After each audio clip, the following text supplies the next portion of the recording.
Welcome into May 22nd, 2025. This is the Better Sports Network, and this is the FFPC Insider Access Show on the Better Sports Network. My name is Eric Balkman. I'm going to be your host. You can follow me on the X at Eric Balkman, EricBalkman. Of course, you know me from the RotoViz High Stakes Lowdown and the High Stakes Fantasy Football Hour. Bringing on once again an annual visit from this guy, the guy who is the godfather of the FFPC Pros versus Joes competition, a guy who, I don't want to get hyperbolic here, Darren, but I'm going to say he did not revolutionize the way FFPC players play, but you definitely changed the way FFPC players play. All the data that you have for the FFPC located at fantasymojo.com, at Fantasy Mojo, on the X. He is Darren Armani. Darren, good evening and congratulations on the tush push living on. I thought we were going to go a little while before we got into that with the whole. We'll get into it. Bay versus Philly duo here. We'll talk about it. We will. You're probably pretty excited though to see that I think Jeffrey Lurie said it best, the owner of the Eagles in the owners meetings, where he said, like, this is, I think he used the analogy he had was this is a teenage boy's wet dream where either the play lives on or it's banned because we're too good at it. And Troy Vincent, I think, kind of chastised him. Troy Vincent, a former Philadelphia Eagle, former UW Badger, by the way, too. He's like, look, there's women in here. What are you doing bringing that up? Jed York, reportedly, according to Seth Wickersham from ESPN.com, said after an hour of Jeffrey Lurie talking, he's like, how much more blank do you have to say? And it just barely passed. It 2 more votes and it would not have passed. But the tush push lives on. We will get into that and what it means for Saquon Barkley and Jalen Hurts later on in the program. And Darren, I do want to I'll set this up for everybody here tonight. We're going to go around the NFL in the first segment. The second segment, I've entitled tonight, What I Learned at FantasyMojo.com. It's all the stuff I have learned by being a sub to FantasyMojo.com, and it's all the stuff that you should know if you're drafting in the FFPC Big Gorilla, the FFPC Main Event, so on and so forth. And then the final segment, we'll bring it back the running back report. So it's all running back conversation for the final segment of the program before we let you get into your early weekend here tonight. Speaking of early weekends, not this weekend, but next weekend is the deadline for the FFPC Main Event early bird discount. If you register for your FFPC Main Event team, which is our flagship event, at the FFPC $1 million grand prize, $6 million prize pool, the early bird deadline is next Saturday, May 31st.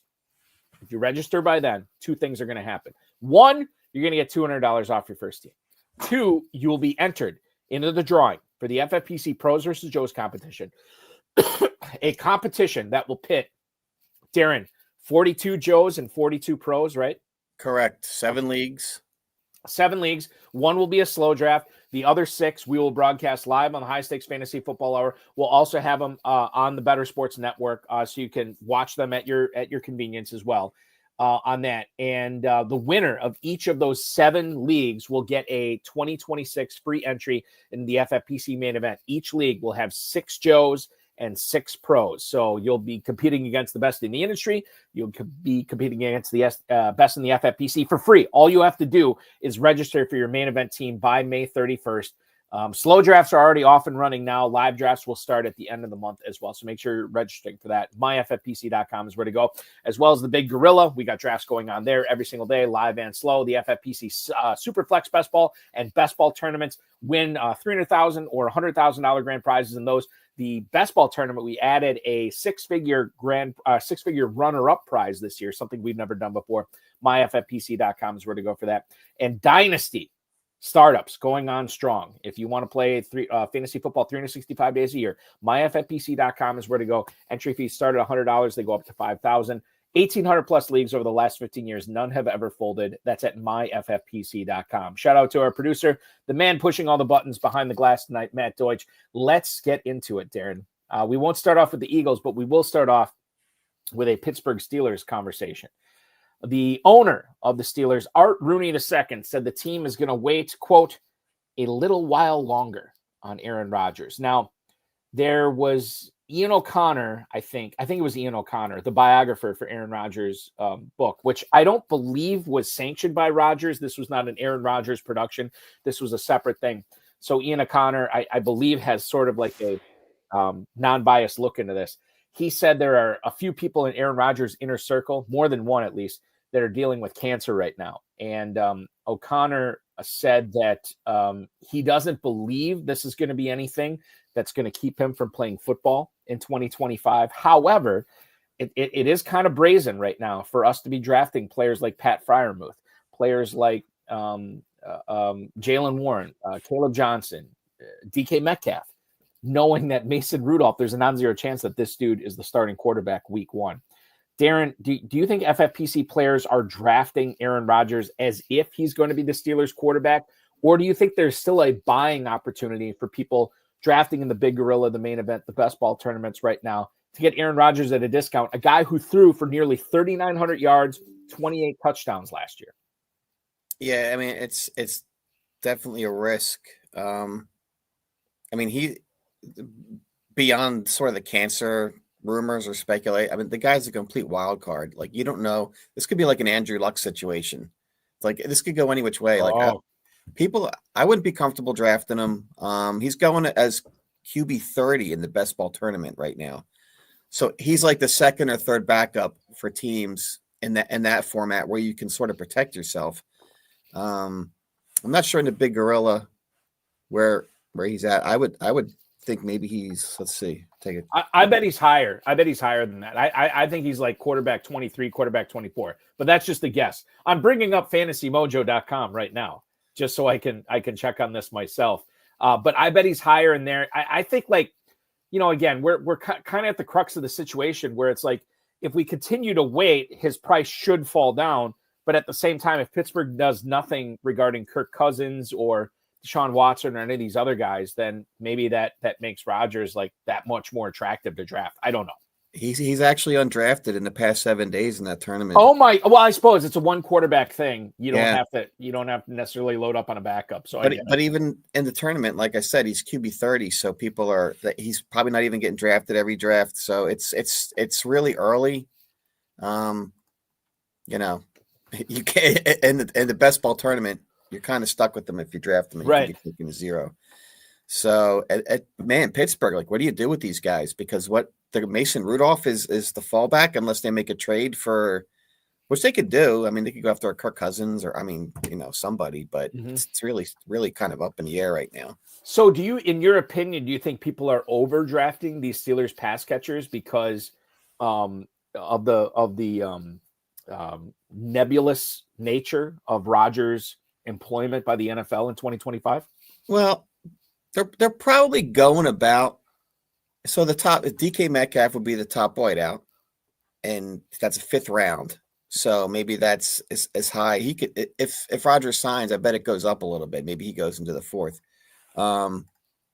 But I mean, these aren't like quarterback proof players we're talking about here. So I'm not really like, I was kind of on Freiermuth, but with the quarterback up in the air, I mean, maybe it's a buying opportunity if to get him now, because like I said, they probably will go up. For what it's worth, I do sort of enjoy the projections that Mike Clay puts out. It's very comprehensive. He's got Rodgers listed as the starting quarterback for the Steelers, playing 15 games, so maybe he knows something. But it's a dice roll for anyone drafting him right now for sure. For what it's worth, and NFL schedule makers put Steelers Jets on primetime in week 1 and then Steelers Packers in primetime in week 8. So, and the explanation, I think, was kind of BS from, I can't remember what his first name was. His last name's North. He is the executive vice president for scheduling and broadcasting with the NFL. And he's like, well, this was more of the Steelers and Mike Tomlin than it was Aaron Rodgers. Okay. Yeah, right. Because we're all tuning in on Sunday Night Football, Darren, to watch Mike Tomlin coach a 3-hour game. I don't buy that. And he's like, well, if Rodgers comes back, that's gravy. That's fine. But I'm not buying it. I do think buying into Steelers pass catchers right now okay, here's the thing, Darren. Maybe I should ask you this. Let's say Rodgers signs with the Steelers tomorrow. Where do you see the ADPs for Metcalf? Where do you see the ADPs for Freiermuth? Do they even go up significantly at all? Or do you think people are already drafting him as if they know that it's going to be Rodgers and not Mason Rudolph. I think if you're drafting them, that's your assumption. But I don't think people are like targeting them. They're just sort of, getting their exposures, building out their portfolio with these guys. But I could see Freiermuth going up higher. But he's maybe a couple rounds. Yeah, he's an interesting guy because we know what he's capable of, and we also know that he would probably be the number 2 pass catcher on this team, right? Ahead of Roman Wilson, ahead of Calvin Austin. Mm-hmm. And we know that number 2 pass catchers, even as a tight end, they play in fantasy. And so I think Freiermuth is very interesting, especially if we get that warm, fuzzy feeling of Aaron Rodgers now under center for Pittsburgh. I think that give us a lot more confidence drafting Pat Freiermuth than the Mason Rudolph experience, which we're currently undergoing. Adam Hahn, by the way, on YouTube, NFL schedule makers have a fun sense of humor. And that's true. They do. And I think you have to in order to put together, and they can flex out a lot of these, Sunday games and get into good matchups later on in the season. Bill Hollywood chiming in. He drafted Freiermuth thinking at the worst, Aaron Rodgers would be the quarterback. What's the best at that? I think like Aaron Rodgers playing quarterback for the Steelers, that'd be the best right now, Darren. The worst is Mason Rudolph coming out there week 1. Right. Yeah. And Rodgers likes his tight ends too. So, I mean, that's not really. Yeah. I think that argument is a little, here's the thing. It's a chicken or the egg theory, because for the longest time in Green Bay, except for the Jermichael Finley years before he got that neck injury, Green Bay did nothing at tight end. They had Bubba Franks, who they utilized the first round pick. That was more Brett Favre than Aaron Rodgers. But Robert Tonyan, and all these also rans. It just Jared Cook. It was never Martellus Bennett. It was never a significant play that they made at tight end. So I understand the aspect of like Rodgers loves his tight ends, but I think if you look at the stats, it's like maybe I'm wrong. I just always think that aspect was fake news. Yeah. But Tonyan did have a career year with Rodgers, so there is that. So something to be said for that. Let's go further south here. Or do I want to go further south yet? No, I'm going to skip Miami. We're going to get to Miami in the third segment. Let's go to New York. Aaron Glenn, the new head coach for the New York Jets, told reporters he plans to give Garrett Wilson the football, quote, as much as possible. Now, Darren, I think speaking of fake news, I think there's a narrative out there that Garrett Wilson disappoints fantasy owners each and every year. And we investigated this on this show. I think it was this show a few weeks ago. And I looked at okay, let's see what Garrett Wilson has done so far in his career. 83 for 1,100, 95 for 1,000, 101 for 1,100. 14 total touchdowns. So the touchdowns, maybe that leaves a little bit to be desired. But, those raw numbers for receptions and yards, playing in every single game the last 3 years, he has gotten no fewer than 147 targets. I love this for Garrett Wilson. I think, if you're disappointed with Wilson, you probably overdrafted him. And even if you overdrafted him, you're probably pretty happy with this. I think there's a narrative out there with Garrett Wilson having burned FFPC players over the years, and I think it's false. I think this guy has put up really good numbers, not eye-popping numbers, but I think if you look at what he has been able to do, he has helped your fantasy team, regardless of where you picked him. And I think, again, we have a new quarterback, new OC, new head coach, new offense, new everything. I feel like the sky's the limit for Garrett Wilson right now. If we look at the Big Gorilla ADP, courtesy of your website at fantasymojo.com, wide receiver 14 at the 303. If you go running back to kick things off, if you go wide receiver, running back, or running back, wide receiver, even if you go wide receiver to start your draft, I'm loving Garrett Wilson. I'm probably going to have a lot of them this year. Yeah, that's a great price. Third round, he might have been like a first rounder last year from what I recall. Well, Darren, here's the great thing about your website. We don't have to try to recall that. We can look back at the ADP, and which I'm going to do right now. If we look back at the main event, and I'm going to go with before the opening games, which we'll get to in a little bit. But if we go back to the opening games of the main event, Garrett Wilson, this is prior to the Thursday night game, the Friday night game, wide receiver 7. at the 110. Yeah. And then he proceeded to put up 101 catches for 1,100 yards and 7 touchdowns. And now this dude is an early third-round pick. Hashtag make it make sense. I love this pick here. And they've got no one else to throw to. So, I mean, Aaron Glenn, like, he doesn't really have a choice but to just, throw it to Garrett Wilson all day.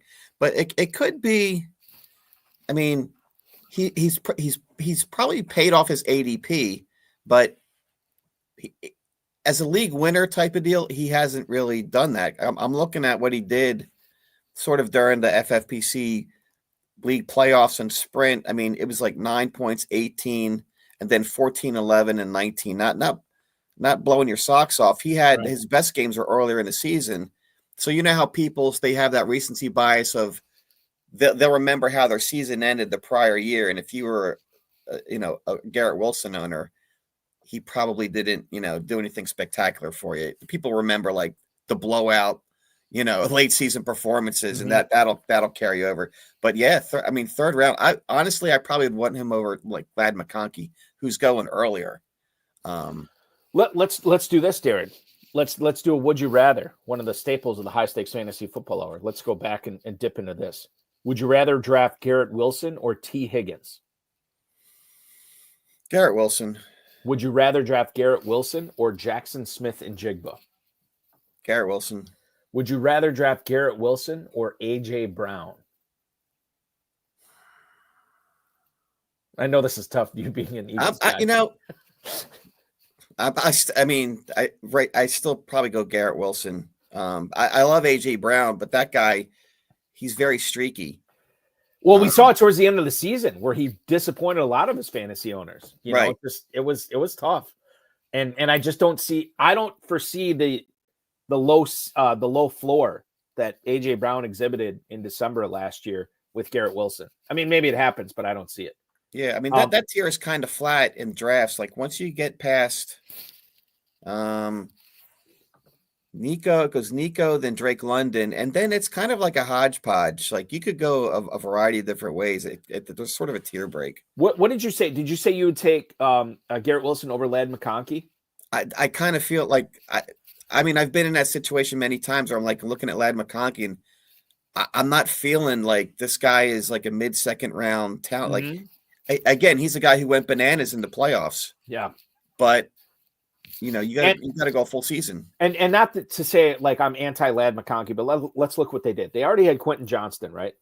But they invested in Trey Harris, who could be the Robin to his Batman, could be the Batman to his Robin. We don't know. They invested their first round pick in Nomari and Hampton after already signing Najee Harris. So you have Harris, Hampton, and Trey Harris in there, and then they got a tight end too. Am I right? Was that who was the Chargers tight end that got the rookie tight end? Well, I know they picked up Tyler Conklin. Oh, Conklin. Yes. Conklin is on the team. I thought they got a rookie tight end too. It wasn't Arroyo. It wasn't Mason Taylor. Rondé Gadsden. That was the rookie tight end that they picked up, which, I mean, maybe he doesn't make a big dent in year one, but at the same time, and I don't want to turn this into a Ladd McConkey discussion, but think about all the things that had to go right for McConkey last season, especially at the tail end when everybody, like to your point, Darren, recency bias. And now they added all these guys on offense on a team that, with Greg Roman and Jim Harbaugh, where they're going to run. So, yeah, I think the case for Garrett Wilson over Ladd McConkey is pretty clear. The last one I'll ask you, would you rather draft Garrett Wilson or would you rather draft Drake London? I mean, I'm going Drake London in that case, but I am with you. However, I could probably be persuaded the other way. It's besides the point because Garrett Wilson's ADP 303, Drake London 206. That's massive when you consider how early in the draft that is, and we're taking Garrett Wilson over all these guys. We'll see how the ADP shakes out on Fantasy Mojo over the next week or so to see what kind of a dent we have made in the FFPC player's mind and see how far we can get Garrett Wilson up there. But I think he's going too low right now. Ben Johnson said that Luther Burden missed yesterday's practice with a soft tissue injury. Darren, this is a fun one that we're going to talk about. Not that we're rooting for injury here. We never do. But I think Luther Burden's presence in Chicago is extraordinarily interesting because of how they acquired him, because of the talent they already had in the roster, and because of who they drafted ahead of Luther Burden this year. Ben Johnson takes over as head coach there. The first 2 picks, and I'm not saying he made these picks, but the first 2 picks that were made for the Bears under Ben Johnson's head coaching tenure were a pass-catching tight end, well, sort of a do-it-all tight end, in Colson Loveland, 10th overall pick of the draft, and then Luther Burden, who I believe was the 39th pick of the NFL draft in the second round. Right now, according to your website, when we look at the Chicago pass catchers, we have DJ Moore at the 406. We have Rome Odunze at the 708. We have Luther Burden at the 1010. Colston Loveland at the 806. Again, this is tight end premium scoring. What do you make of Burden? And like, I don't want to overrate this soft tissue injury at the start of the season, right? Because it's May, right? We have so much time for this to get right. But I'm always leery about these rookies that have these injuries at the start of the season. I'm like, God, I wonder how that's going to bleed into training camp, the preseason, and regular season. I don't know. But what do you make of the current ADP for Chicago Bears wide receivers when you look at Moore in the mid-4th, Odunze in the mid to late 7th, and then Burden at the end of the 10th? Do any of those strike you as like too high, too low right now among those 3 wide receivers for Chicago? I mean, it seems who was the team last year that there was like 3 receivers sort of bunch. It was Tank Dell, it was Nico Collins, and it was I forget who the other guy, but there's always like the odd man out in these situations, right? Yeah. You would think it would be Bird. I mean, 10th. I think all of these rookies right now, the prices are maybe a little higher than. Oh, it was Diggs in Houston. That was the other one. Yeah. So Diggs, those are way high. Well, here's the thing. Wide receiver 15 was Collins, 26 was Diggs, 29 was Dell. This goes back to the whole, and I always bring this up with the Dizzle, Dave Gerzak, co-founder of the FFPC, way back in the day when you saw it within the first 4 rounds of FFPC drafts, you had Rob Gronkowski, Aaron Hernandez, Brandon Lloyd, and Wes Welker all going in the top 4 rounds. And he's like, look, one of these guys is going to bust. I don't know which one, but one of them is going to bust. It ended up being Brandon Lloyd was the bust. Last year, the bust, I guess, I mean, all 3 of those guys missed time due to injury. It was probably Diggs because he tore his ACL, and Tank Dell didn't get hurt till the end of the season. But now you look at to compare the Chicago thing, and we obviously don't predict injuries. We can't predict injuries. But when you look at it right now, and I think your assertion here, Darren, is not all 3 of these guys are going to pay out on 4th, 7th, and 10th round ADP. So 10th round for Burden, I mean, you're going to have to start the guy too. Like you're going to be kind of guessing early on in the season. Well, Odunze, you expect to take a step forward because it's his second year, and you know where you get with DJ Moore. So do you want to spend, your 10th round pick? It's an upside pick. It could pay off, but yeah, I don't know. Again, he's another guy, like you probably want some of them in your portfolio, but he may or may not be. I don't think he's going to be a target for most people. It's like, who else goes around 10th round? So you're talking Josh Downs, Michael Pittman. And so maybe he's not that bad of a reach in the 10th there. I mix him in, but it's really DJ Moore. And if you believe in the Chicago offense, you're probably chasing Odunze and DJ Moore. And in fact, I don't think this is something that I published recently, but when I look at the most popular stacks in the best ball tournament, number 1 is Kyler Murray and Marvin Harrison, but Odunze Caleb Williams is number 3 overall, is the most popular stack. So people are on this combo, so they believe in Odunze, not so much Burden. I'm not sure where he falls in the whole situation, but so I want to bring up in there, Seth Wickersham from ESPN.com has a book coming out within the next couple of months called, I think, like American Kings, I think it's what it's called, but it's all about American football quarterbacks, college and pro. And there's fascinating stuff in there about Caleb Williams, about how, and again, we're just getting Caleb Williams' side of the story, but how Shane Waldron and Matt Eberflus, they weren't watching film with him. Now, we saw in Hard Knocks last year that Eberflus was watching film with Caleb Williams. Did that continue into the regular season? According to Williams, no. And he would just watch film not knowing what to watch for. if that's the case, and I think Adam Levitan was making this point on the Establish the Run podcast the other day, like if they're not watching film with Caleb Williams, are they even doing a good job coaching up DJ Moore? Are they doing a good job coaching up Rome Odunze? Rome Odunze was on the field for like 90% of the Bears' offensive snaps last year, and yet his numbers were way down. Is that an Odunze thing? Is that a Bears offense thing? That's what we have to sort of suss out here and figure that out. Now, counter to that, you already have more in Odunze.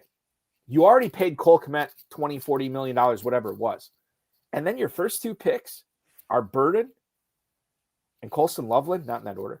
To me, and knowing the success Ben Johnson has had with his slot wide receiver in Detroit and Amon-Ra St. Brown, and knowing that he has publicly come out and said, my offense, the slot receiver is paramount to success. I'm paraphrasing there a little bit. And knowing, Moore is locked up for several years yet, and so is Odunze. But the fact that they knew that they had these guys, pedigreed guys, and they still went out and got Bird. They still went out and got Loveland.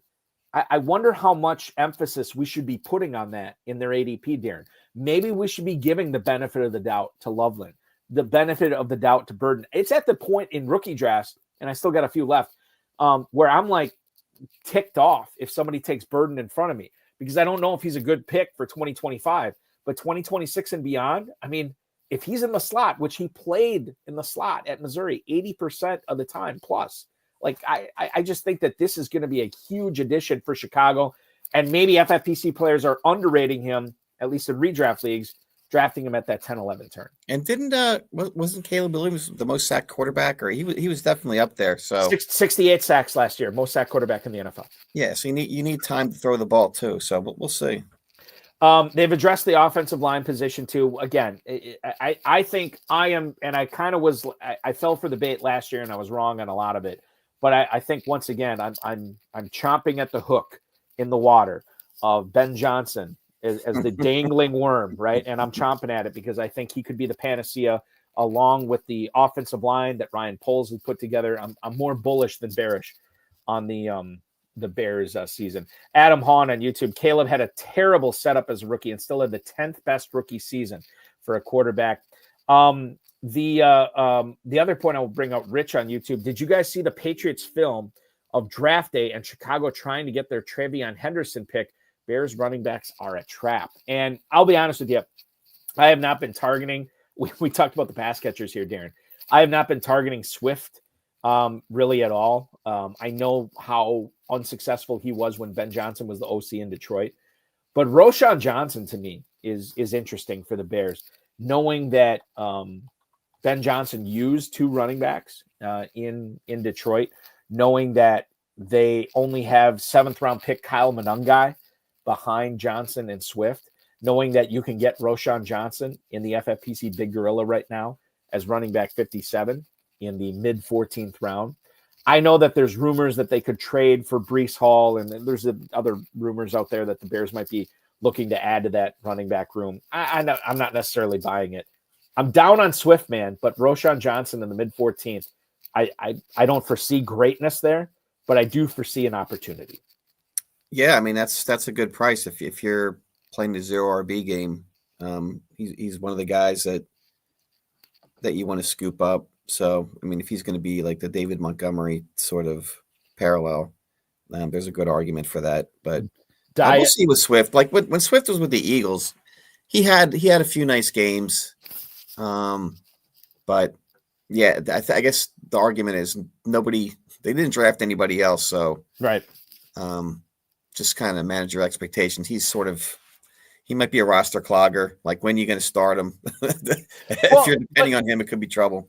Right. And like the thing is with me is like, once I start looking at running backs after the top, say 40 are off the board, I'm just stashing. I'm just like, give me the injury away type guys that play on good offenses and that would be the guy if the starter ahead of him gets hurt.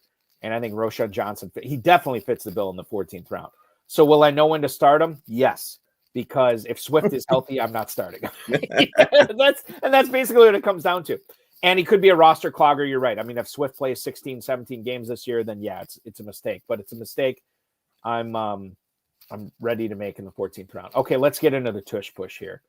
Adam Schefter and Diana Rossini from The Athletic and Schefter from ESPN reported prior to the NFL owners voting on the tush push, they expected the play to be banned.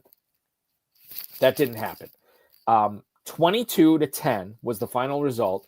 The NFL owners needed 24 votes to ban the play. They only got 22. And now the tush push lives on. I don't know if there's fantasy fallout from this. I think that this gives you a boon for Jalen Hurts. I don't know how big that boon is. If you look at quarterbacks right now in the FFPC Big Gorilla right now, the top quarterbacks off the board, Jalen Hurts is 4th. So you're still seeing Lamar Jackson, Josh Allen, Jaden Daniels in front of him. Hurts is nearly a full round behind Daniels.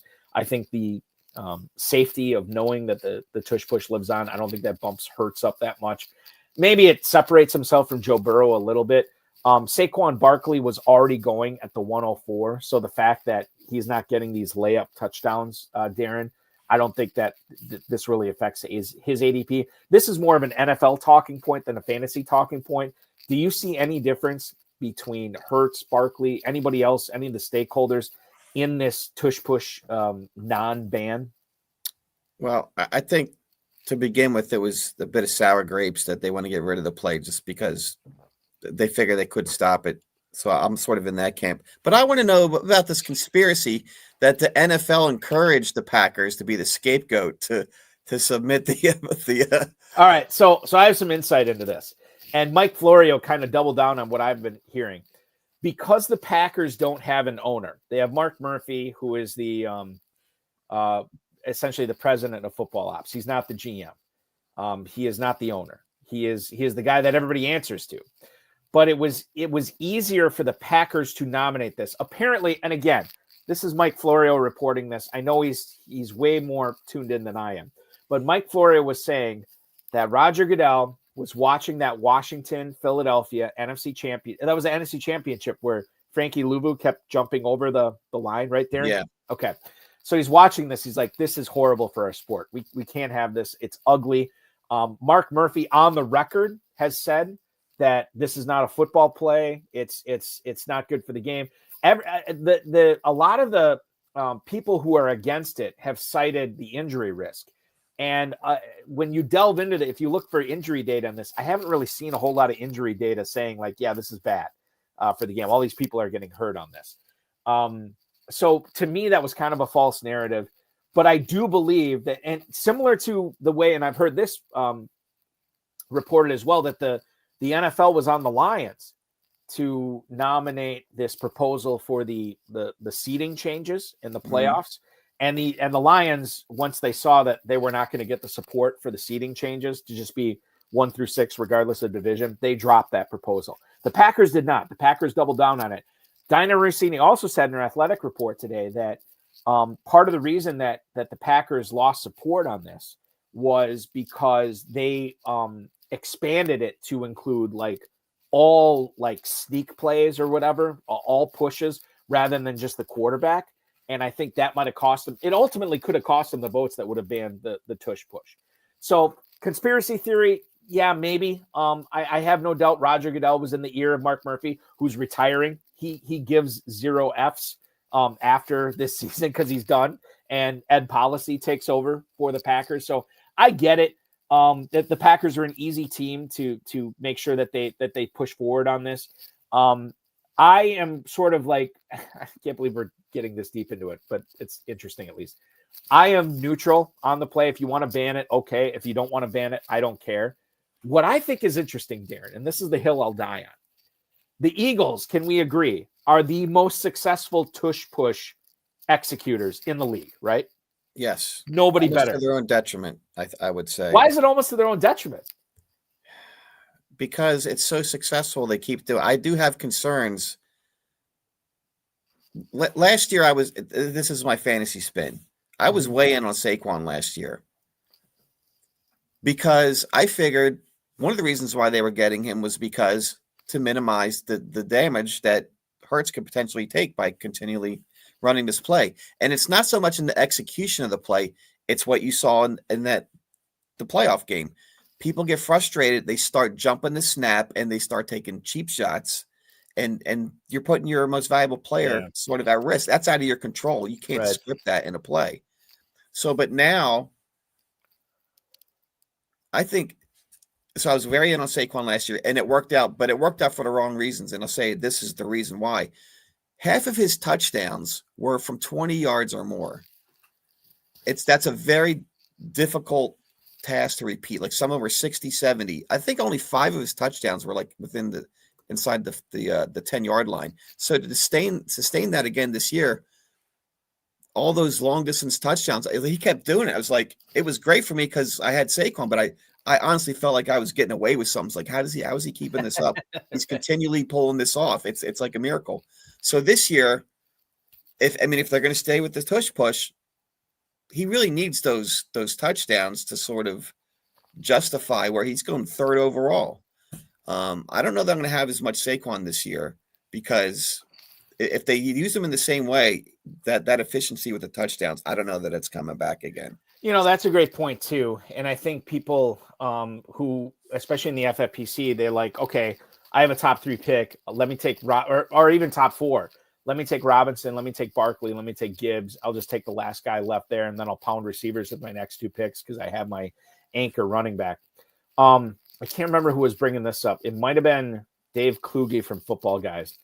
And I apologize if it's not. Barkley already has torn his ACL. He had how many touches last year, Darren? I mean, it was 300 plus, right? Yeah. It had to be. It was in the 400s. 400, yeah, 400 plus. And he's 28 years old. I do also have misgivings of using an early round pick on Barkley.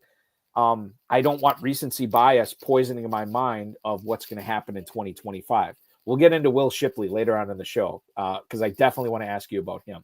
Last point I'm going to make on the tush push from a non-fantasy sports talk radio angle. 22 teams voted against this play. There are 32 teams in the NFL. 22 of them said, we want them gone. We want this play gone. Dallas, Washington, and New York all want it gone. They all share the same division as Philadelphia. To me, that's no surprise there. Here's what boggles my mind, man.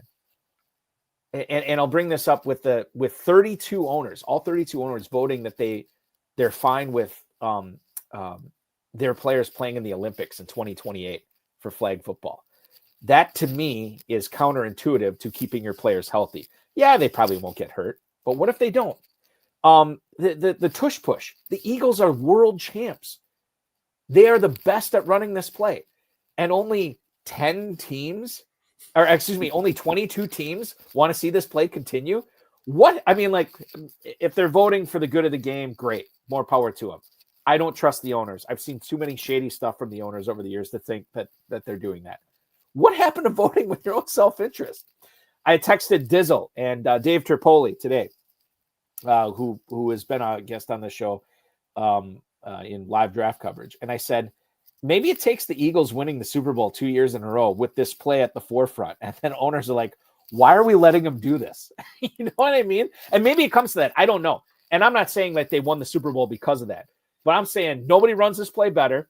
Nobody runs this play even to a successful level. Forget about the Eagles. Nobody runs this play consistently to a successful level. And yet you're voting to keep this play in, giving the Eagles, in my opinion, a huge advantage. I don't get it, but this is the world we live in. We press on. And nobody may ever execute it to that level of success in the future. If you get, it's like get ready to play. I liken this to, we're going to implement 3rd round reversal because the guys at the beginning of the draft have too much advantage because of LaDainian Tomlinson, right? Sean Alexander as well. Yeah. Yeah. So we're gonna flip the system, but then like in perpetuity, you have like an imbalance. Well, LaDainian Tomlinson isn't in the game anymore, and the game has changed. The game has changed, and I don't want to get 3rd round reversal in this, but I will say, I think it was Adam Hahn on YouTube right now. He also said, they're successful at this because they have a quarterback who squats 600 pounds. Yes. They have a really good offensive line. Are the Eagles, the way that the NFL is set up as far as salaries and contracts and the salary cap goes, are they set up to always have a dominant offensive line? Are they always set up to have a quarterback who is going to consistently be squatting 600 pounds? And you can knee-jerk reactions are usually a bad thing. And to me, this would have been a quasi knee-jerk reaction to the tush push, because in a few years, Jalen Hurts may not want him taking those hits anymore. They may not want to expose him to potential injury of Frankie Luvu jumping over the top, right? And drilling him. They may not have a good who was the center this past year that took over for Kelsey? He was pretty good. Cam right? Jurgens? Cam Jurgens, yeah. Cam Jurgens, pretty good center, right? They may not always have a good center to do this. So I think eschewing knee-jerk reactions for continuity, makes more sense. But I also still am baffled that it was 22-10 in favor of keeping the tush push and 32-0 in favor of putting your NFL players at risk in flag football in the Olympics. I'll never understand it, Darren. Yeah. Okay, moving on. George Pickens is maturing, according to Cowboys head coach Brian Schottenheimer. Boy, that's weird to say. Cowboys head coach Brian Schottenheimer. Pickens no longer on the Steelers. He's going to be on the Cowboys as the second banana to CeeDee Lamb. This is a situation that I think Jake Ferguson owners did not want to see. Pickens has moved up to wide receiver 29 at the 604. We know what this guy is capable of when he is running hot, when he is running pure, when his head is on right. The question is, Darren, to you, has the juice been worth the squeeze for you drafting in FFPC leagues, knowing that you have to soak a mid-6th round big gorilla pick into getting Pickens on your team? A guy who's the number 2, perhaps number 3 receiving option for his own team. He's wide receiver 29, going ahead of guys like Jameson Williams, Chris Godwin, and Jerry Jeudy right now. I mean, I love the landing spot, and I love the talent. So, I mean, that's just coach speak. He's maturing now. He's got to say something positive. But it's a great fit. I'm buying him. I bought him in the hardway draft. I think I took him in the 6th round. And I'm looking at my charts that when you click on my ADP pages, you click on the player, you can see all the draft spots. You can see a scattergram. He went into 3rd round last night in the draft, which is crazy. I'm not doing that, but I'm a believer. The Cowboys offense is, man, that's a great spot for him, especially with CeeDee Lamb on the other side. So perfect. And it's better for him to be the number 2 wide receiver in Dallas than the number 2 wide receiver in Pittsburgh, obviously. Absolutely. Pickens is going at the 604. Devonta Smith, 507. He is wide receiver 25. George Pickens is wide receiver 29. Mr. Bakes-A-Lot wants to know, Darren, who would you rather have in FFPC leagues this year? Would you rather have Pickens or Devonta Smith? 2 guys who are the number 2 option for both of their teams in the NFC East. Yeah, I mean, right now I'm probably still taking Devonta Smith. I think week to week he's more of a consistent performer, but Pickens could have some crazy spike weeks. They both have crazy spike weeks. To be honest with you, between Devonta Smith and AJ Brown.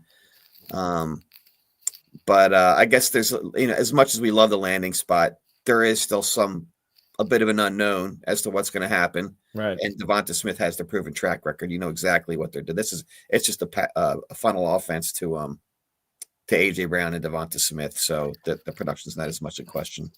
I think a more fun question here is Pickens versus Jameson Williams, because these guys are both spike week players. They're both going in the mid-6th round. I mean, to me, they both play on elite passing offenses. You think about how good Detroit is going to be at running the football. And I think Detroit is the better offense overall, but they're going to be better at running the football than Dallas. So I think if you just look at the passing offenses between Dallas and Detroit, they are fairly similar. Who would you rather have between Pickens and Jameson Williams this year, Darren? I think Pickens. I mean, not to be cliche, but I think Jameson Williams is one of those better and best ball type of guys. Mm-hmm. Like, I don't know what to expect week to week when I plug him into my lineup. I don't think I've drafted him yet this year. Darren, do you know offhand how many receiving yards Jameson Williams had last year? I could look it up. Don't look it up. Don't look it up. Just I'm take going to say, take a guess. I mean, he probably had some big game. I'll say 950. Okay, I think that would have been, before I knew the answer, I thought that would have been an aggressive guess. He had 1,001 receiving yards. Yeah. Okay. That I mean, I wouldn't say blew my mind, but that really caught me. I'm like, Jameson Williams was a 1,000-yard receiver last year. And I guess Detroit just waxed everybody. But the other thing to keep in mind about Detroit this year is they, in my opinion, I don't know how the schedule guys have crunched the numbers out. In my opinion, they have a top 3 toughest schedule in the NFL, which means they could be playing from behind in some games, which means that St. Brown and Laporta and Williams are getting more attention, even Gibbs in the passing game, and maybe less focused on Montgomery too. So I think that's something to be aware of. We saw so many times, I have a buddy who is a big Lions fan, and he said, you watch these Lions games, Detroit just piss pounds David Montgomery in the first quarter of every single game. And then quarters 2 and 3, it's the Jahmyr Gibbs show. And then they usually have a big lead in the fourth quarter, so it's back to Montgomery.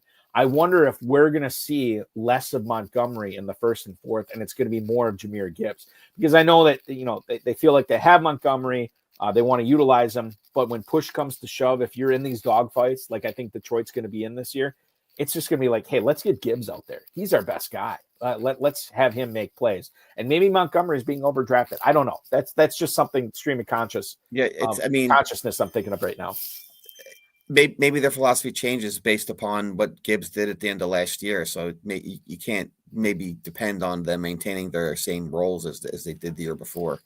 I think maybe that's a mistake. Who was the running back the Lions had before that went to New Orleans? Jamal Williams. Yeah, I mean that was the same type of thing. So, but we'll see. I mean, I'm taking Gibbs and hope he can reproduce because he was amazing. I think Evan Silva from Established to Run had Jahmyr Gibbs as his number 3 player overall this season, behind Bijan Robinson, and I think he behind Saquon Barkley. Don't quote me on that, but I think that's how he had it too. I want to move on and talk about receivers here. Marvin Harrison. God, how did we get a Jahmyr Gibbs discussion from George Pickens? That's fine. Marvin Harrison Jr., according to Pro Football Talk, said that he has put on weight this offseason. This was at a press conference earlier this week on Monday. He said he put on weight. Now he's going to see how his body feels through OTAs before he decides on what his proper playing weight is going to be this season. He was asked by a reporter, how is this going to be beneficial to what you're able to do on the field? And he said contested catches, and he said what he can do running after he's made the catch. This was one of the most pro-ready receivers we've seen in recent years in the NFL draft. And as much as he disappointed players last year, myself included, perhaps I just overdrafted him because he's a rookie wide receiver. What am I doing taking him at the end of the first round or the early second round? Darren, he had 885 yards and 8 touchdowns in what I think is mostly a frustrating year for the Cardinals, for Marvin Harrison owners, for Kyler Murray owners. Like, this is what he did in a bad year in his rookie year, 885 yards and 8 touchdowns. And you say, oh, this would be a nice buying opportunity for Marvin Harrison, knowing that he went so high last year. And when I couple that by saying, oh, Marvin Harrison, late first, early second round pick in 2024, he is at the 308, wide receiver 16 in 2025 in the FFPC Big Gorilla, according to fantasymojo.com, your website. Is this not a smash pick? I mean, considering where we were taking him last year, considering what he did in his rookie year, to get 2.5 rounds of value that high up in the draft. I mean, where am I wrong here in this? Like, if Harrison is available in the mid to late third round, you have to be taking him every time. Well, you got to consider what the other options are. So he's around Terry McLaurin, Devontae Adams, and Tyreek Hill. And it's great that he bulked up and now he's a little more jacked. The question is, are they going to put him in a better position to have success as well? I mean, and maybe that's part of him bulking up, like you said, with the contested catches. If he had so many 50-50 balls, if that was their game plan and he wasn't capitalizing on them. But people are paying the price they would pay based on last year's production. So if you think the production is going to be better, then maybe it's a good deal. But again, it comes down to the draft of what's available when you pick. He's probably a guy. I don't think I'm targeting him there with these other guys around him. I'll want to mix him in, but okay, you'll mix him in, you'll sprinkle him in.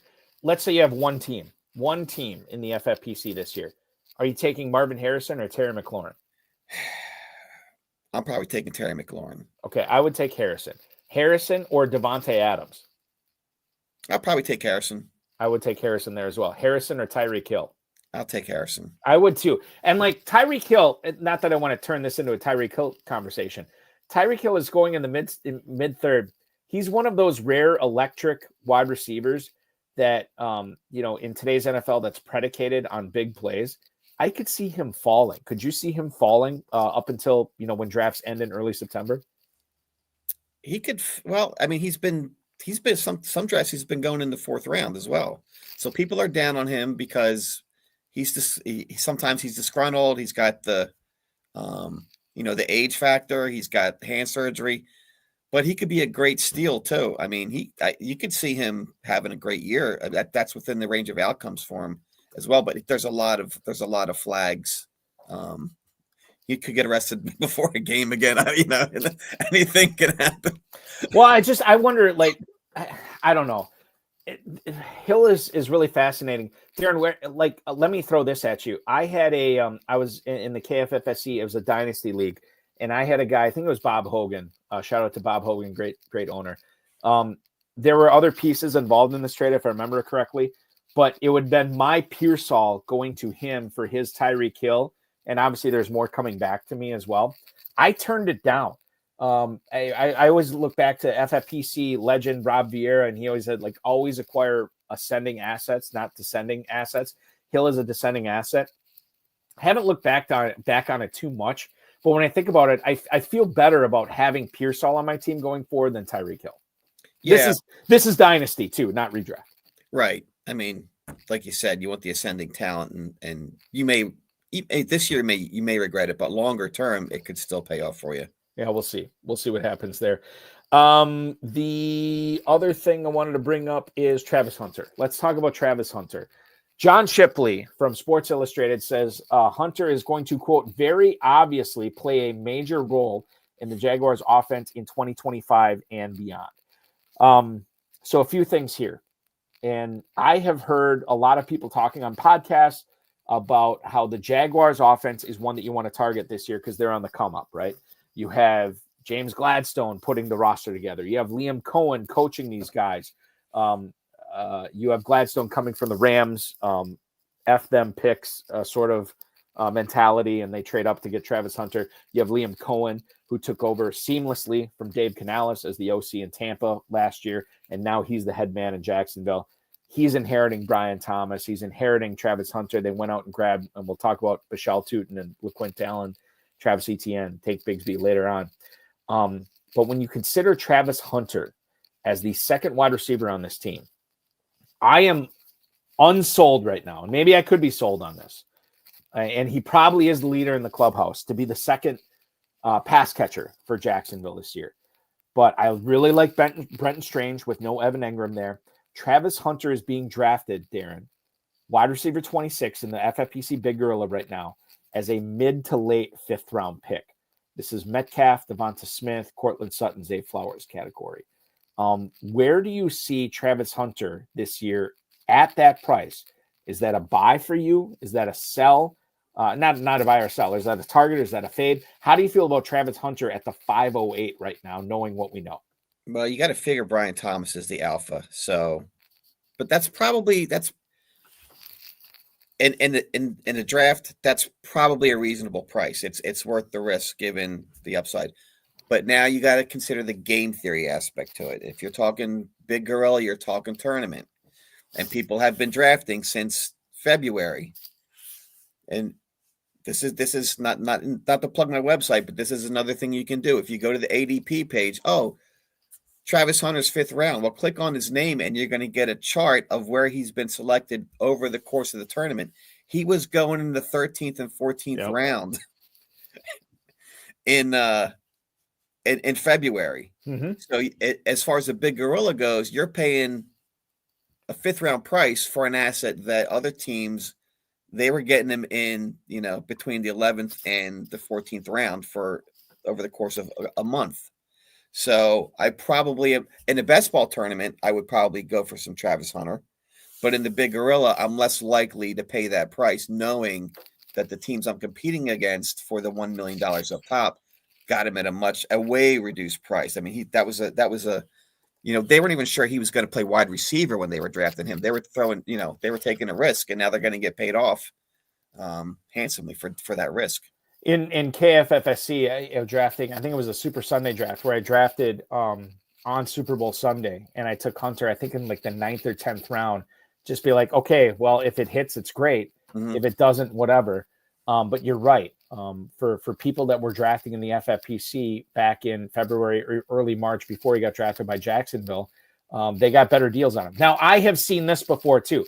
I look back to speaking of Tyreek Hill, however many years ago it was where Tyreek Hill had the domestic stuff that was on his ledger, and people were wondering, like, is this guy ever going to play football again?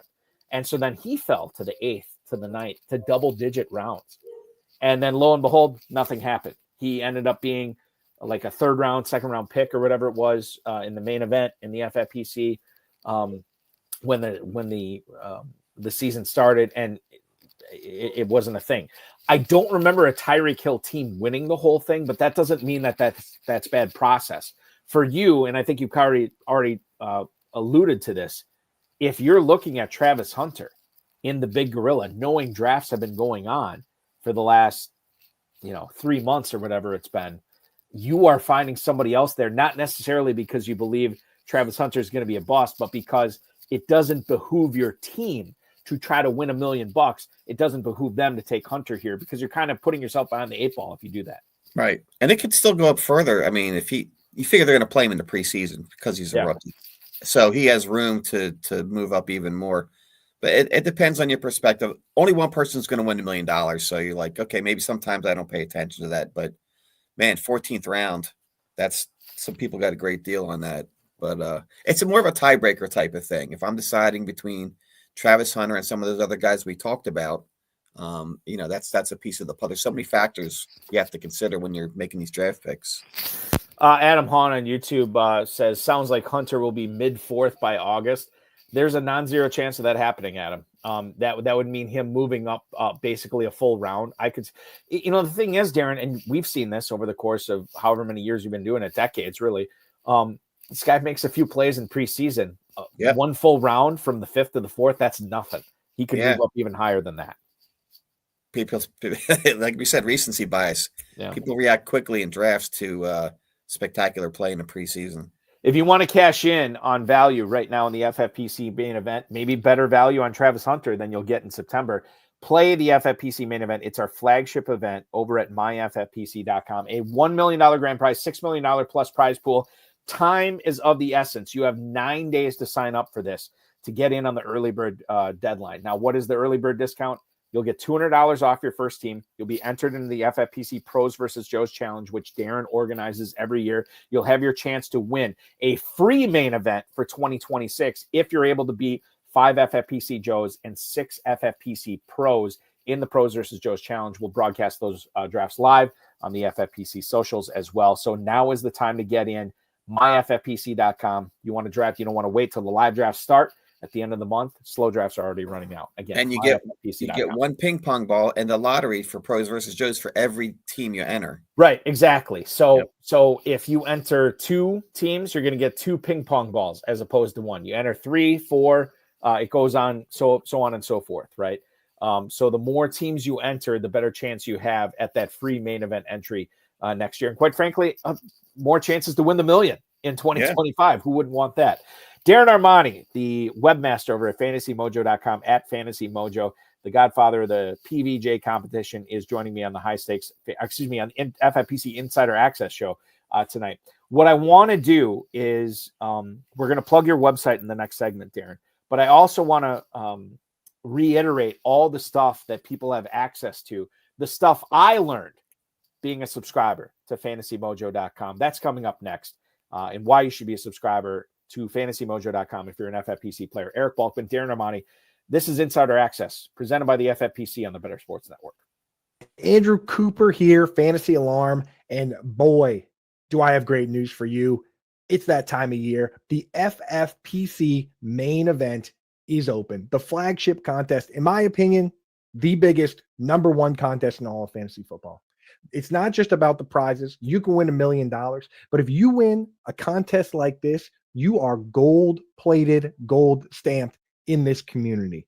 That puts respect on your name when you go in there with the big dogs and you win a tournament like this. So get set up with my FFPC now. When you use promo code ALARM, they'll give you $25 when you deposit $35 or more if you've never drafted there before. And you can get in there with the big dogs. If you really want, you can actually go to Vegas and draft at the Paris Casino live in these contests. You don't have to do that, though. You can draft online. They have 6-hour, 2-hour, and 60-second clocks, depending on what you're feeling. And if you sign up now before May 31st, my birthday, you get a discount. You can get $200 off your first team, and every team subsequent after that, $600 off. You're going to want to draft early and often these to give yourself the best possible shot at winning. And let me tell you, when you go over to your social media bio and you throw FFPC Main Event Champion in there, people start thinking about you at a different way. You are now an absolute champion and legend in this community if you win the FFPC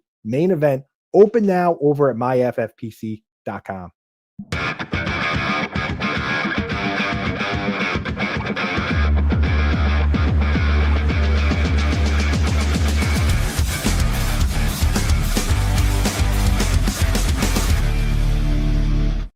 Thank you so much for joining us on a glorious Thursday night here on FFPC Insider Access on the Better Sports Network. My name is Eric Balkman. My guest tonight is Darren Armani from FantasyMojo.com, at Fantasy Mojo on the X.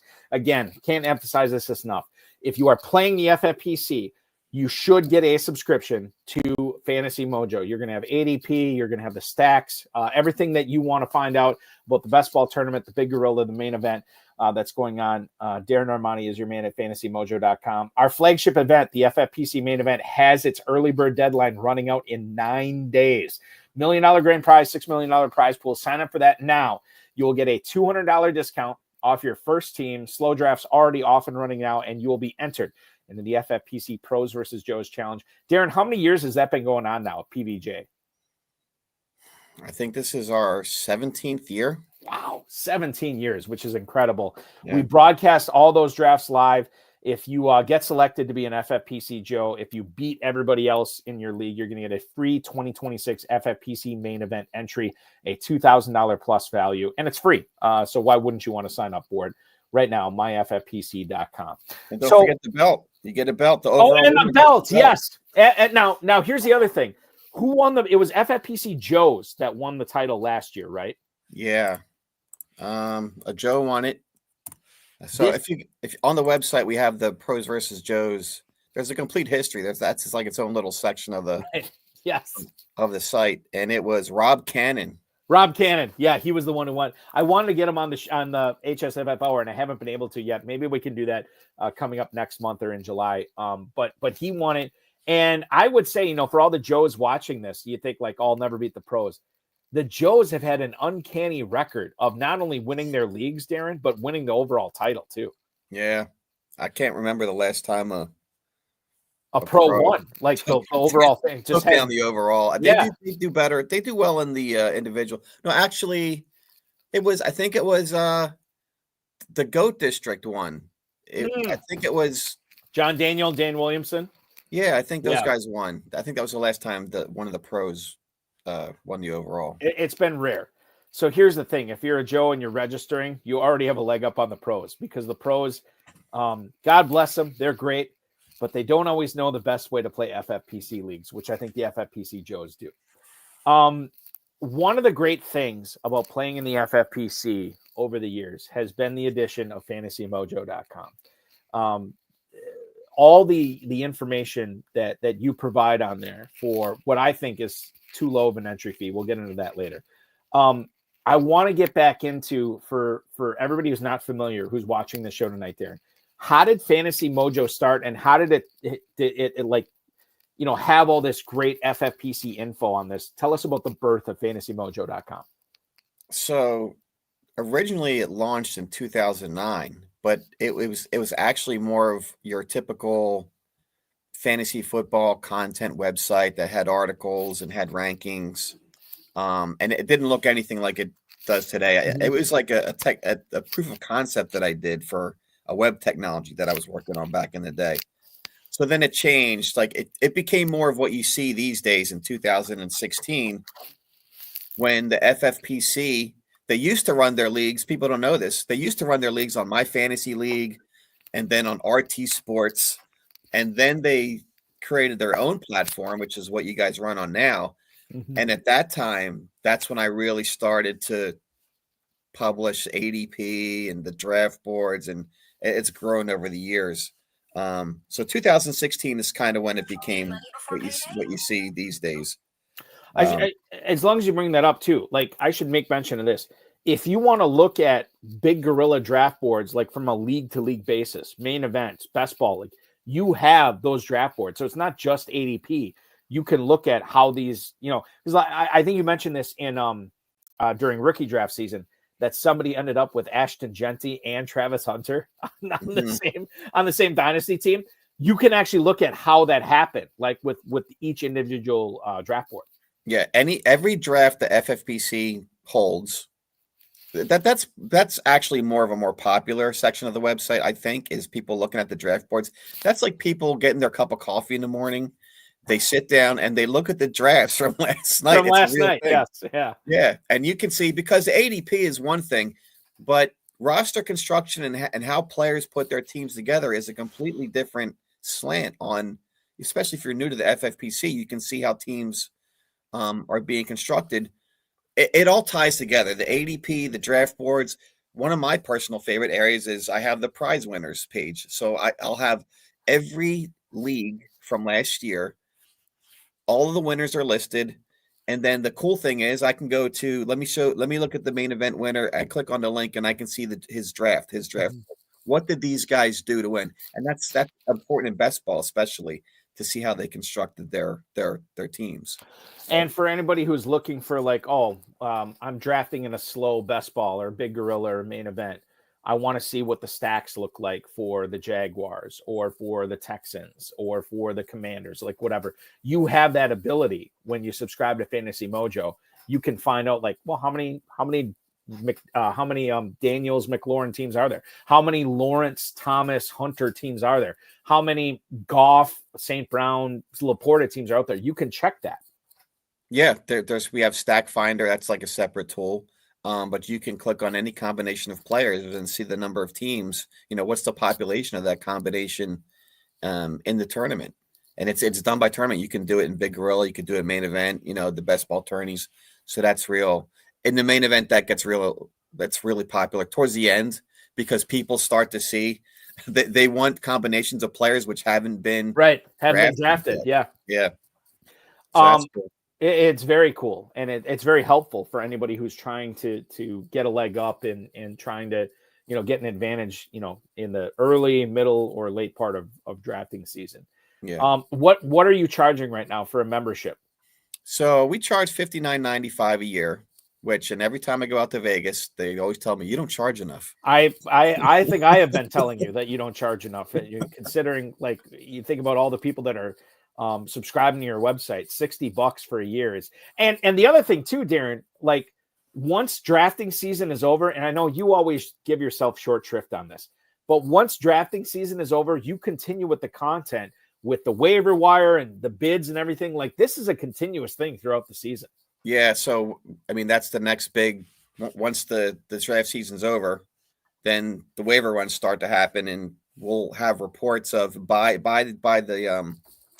the contest type. You can see all of the players added, what the ranges were for, who was the most popular player, who was the most added player, what were the bid ranges. It's color coded. So you can kind of see like, what was the sweet spot for the bid on a player? What was the min? What was the max?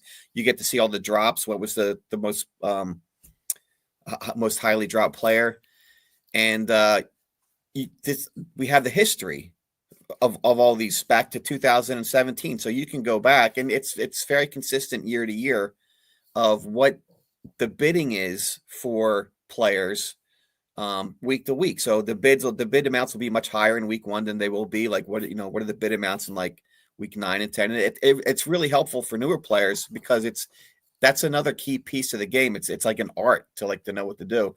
And just outside of the historical data, last 2 years I've been publishing an article, which if you're like a real waiver like nerd, I'll call them, it's like I've analyzed the data, and there are patterns to how people bid, and people swear by it. Like I have the cardinal rules of these are the things you want to do in waiver wire bidding. It's not just how much I should bid, it's how you should bid. There are certain number combinations that there's human factors involved in this. So there's like secrets. It's really cool. I don't want to give it away, but yeah, that alone, like to have an edge during waivers, that can make the difference for your season to beat out another player by $1 or $2 in a particular waiver run. That can change your whole season. So if it pays off for you just once, I mean, that can translate to titles for you. It could. And I think like we can't underrate that aspect of it. Okay, so let's get into literally what I've learned at fantasymojo.com so far this season. The NFL schedule got released. What was that, last week or 2 weeks ago, Darren? I think 2 weeks. Week and a half. 2 weeks ago. Okay. Okay. Malik Neighbors is one of these week 14 bye players. New York Giants are not going to be playing in week 14. And that is league championship week in the FFPC Big Gorilla and the FFPC Main Event. How far have you seen him slip from the time the schedule is announced to what we're drafting at now, 2 weeks later or whatever? Has it been significant? Is this a buying opportunity for FFPC players to get them on their team? Well, so he's a back end of the first round guy. And initially he slid a little bit, and he's gone like in the early second in multiple drafts. So, I mean, that side of the board, it kind of varies, but the difference is a month ago, the outlier was for Neighbors was he was getting picked inside the top three. Like in 4 drafts, he got picked inside the top 3. So those days are over with the week 14. So now the outlier is, well, now he may fall to like the early second round. So I think his ADP, just by ADP numbers, maybe you only see like a drop 1 or 2. But when you get into a draft, in any given draft, he may fall like he fell the other night. Mm-hmm. So he's dropped a little bit, but it's kind of the range. It's the floor on him is gotten lower, so you don't really know what to expect in a draft. Yeah, I think like, okay, so in regards to Neighbors, this is a part of a bigger conversation, and I had a controversial take with Alan Soslowski from RotoWire on the show last week. I'm going to get into that in a second, but I want to, before we do that, Christian McCaffrey is another guy who has a week 14 bye. His real life teammate, George Kittle, who always seems to have been able to outplay his ADP for like the last half decade. It's been crazy when he's been healthy. McCaffrey and Kittle also with week 14 buys. Those guys do not have round 1 pedigree currently. Have you seen them slip in drafts at all, Darren, since the schedule announcement? Not at all. I mean, I'm kind of surprised. In fact, McCaffrey, his ADP has gone up in recent days, I guess because of the news. Like they're claiming that he's healthy. I mean, sure, he's healthy now, but I mean, he's not getting any younger. And with the history, he's getting a little bump right now because of the news. We'll see after this news cycle sort of dies off, like where he settles. But right, he's actually gone up. That good news has outweighed the concern over week 14 bye. But there's only really 3 players for this week 14 bye of significance. It's like you said, Kittle, Neighbors, and McCaffrey for that won't be there for week 14. So when like the take I had last week was, and Dizzle and I have gone over this, and quite frankly, I don't know how much I buy into my take last week, but I think I have a strong opinion that like just eschewing it is wrong. I said, not only do you not fade players having a week 14 bye, not only do you, what's the term here? I think I said target. I think that you actually actively seek these guys out. When you consider this, Darren, you have 13 weeks to line up a replacement for them in week 14, which you don't have that luxury with other players who don't have a week 14 bye. You have to figure out your bye weeks replacements for them earlier. You have the opportunity to have a first round pick like Neighbors, or a second round pick like McCaffrey, or a third round pick in Kittle. You can utilize those guys every single week of the regular season in the main event and the big gorilla, and you can use them in the first week of the playoffs as well. And then you got to figure out something else in the championship game. You alluded to this on X, and I couldn't tell if you were trolling me or you admired me or neither. I don't know. But I'm going to ask you point blank right now. Targeting week 14 bye players, is that a bad thing to do? And I think you'll probably take the cop-out answer here. Well, Balky, it kind of depends upon what player it is. But I do think that there is a narrative out there that says, and Dave Chiodo was on the show last week, longtime FFPC player, very successful FFPC player. And he said, I'm with you, Balky. Get these guys on the week 14 bye so you have the best chance to secure the 1 or 2 seed in your regular season, which automatically puts you into the championship round, and you'll figure everything else out later. Darren Armani, where do you stand on targeting week 14 bye week players? I mean, I can't see targeting them. That's just, I can see not fading them. Like right. Most people will try to avoid them. The lesser of that is like, okay, I won't fade them. I'll just sort of see what happens. But to actively target them, and because, and the reason I say it depends on what you're like. You could be the guy who puffs his chest out and said, I'm in the big gorilla because I'm going to win the $1 million and I don't care about that league title, that league championship game. But then the ROI in this contest, and again, this is another nuance. So like having played this over the years, people who've been in it year after year, they know the ROI, to get ROI back in this tournament, a lot of it is winning that league title so you can get $1,500 back in and you can bank that. Because once you get in that championship round, it is sort of a top-heavy payout structure. Like you need to like really go bananas. No, no pun intended. Yeah, I see what you did there. Nice work. Nice branding from Darren Armani tonight. Yeah, please keep going. Finish up top. It's tough. So, and to say that and to see it on paper is not a big deal, but you have to have lived it. You have to have been like, ask Theo, right? He was saying he was in the hard way championship game and he lost. Like when you've been in that situation and you lost because your biggest gun was not available, that sticks with you. Yeah. So I can't see targeting. It's like, I'm going to like take the most difficult path. Well, okay. Maybe it was aggressive of me to say targeting, but I'm saying like if I'm deciding between Neighbors and another player, McCaffrey and another player, Kittle and another player, I could totally seeing why like I would, or maybe somebody else would, take those players that I get 13 weeks of. And yeah, maybe they get hurt or whatever. Obviously McCaffrey and Kittle, no stranger to the trainer's table. And maybe those are bad examples, but to your point, Darren, you mentioned 3 players that are going to be significant for the week 14 buys this year. That's low compared to what it was, in my opinion, at least over the last several years, where it's been a ton of players. This year, it's Neighbors, it's Kittle, it's McCaffrey. And there's a lot of people like Farrell Elliott, our good mutual friend, co-host the HSFF Hour with me. He's totally off on McCaffrey this year. Comes down to Neighbors and Kittle. And I know there's plenty of people that are off of George Kittle this year. I know there's plenty of people, not plenty, but some people that believe Neighbors was punching above his weight last year. And they're staying away from him in the first round this year. Hey, that's cool too. I get it.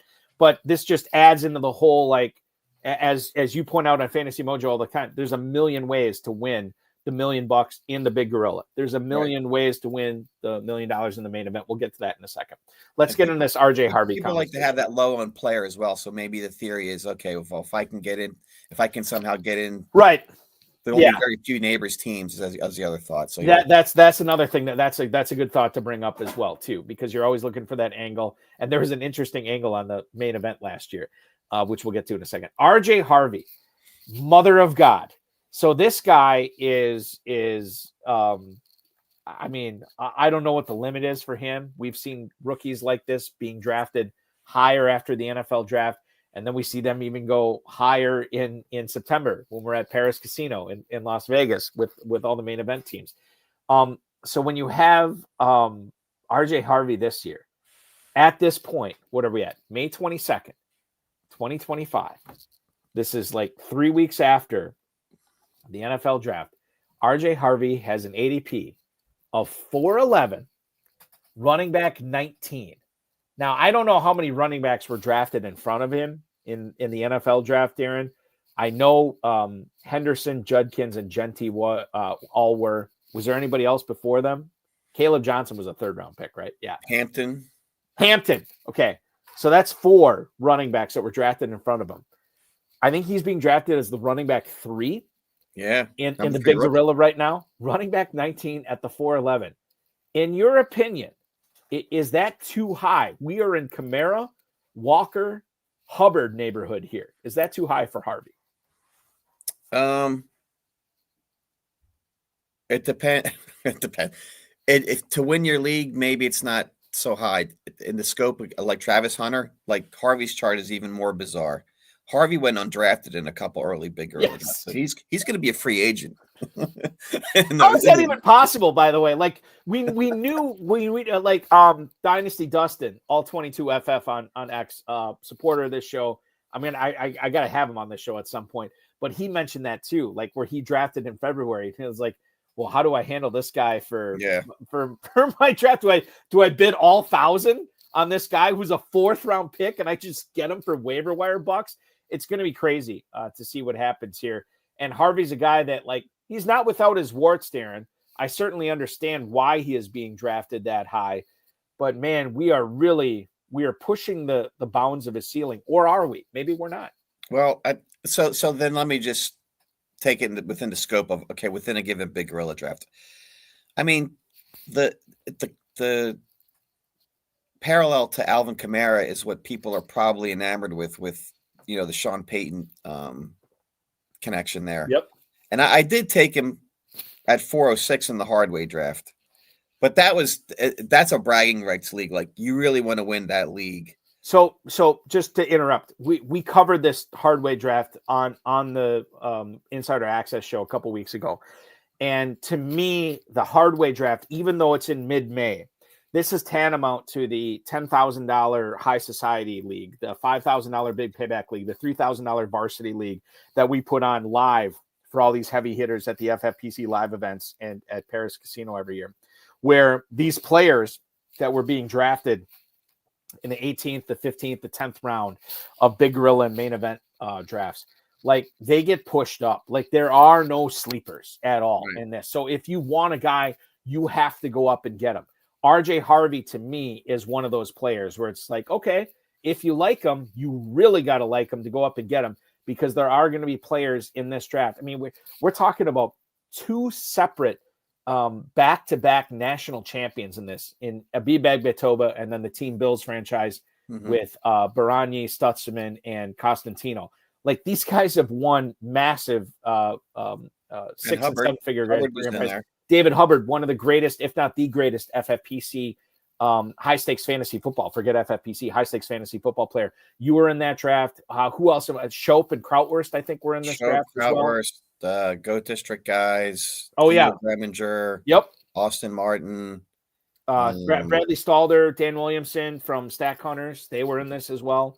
Yeah. So yeah, I mean, like, listen, I get that you say, like, oh, I had to grab him in the mid-4th, but the mid-4th in the hard way is like what? Like 6th round in a normal draft? You know what I mean? Well, like, it's different. So when I took him in the 4th, that was like the biggest reach so far, because I knew I had, like, all those guys, they're doing rookie content. I'm like, this guy's not coming back to me, so I grab him.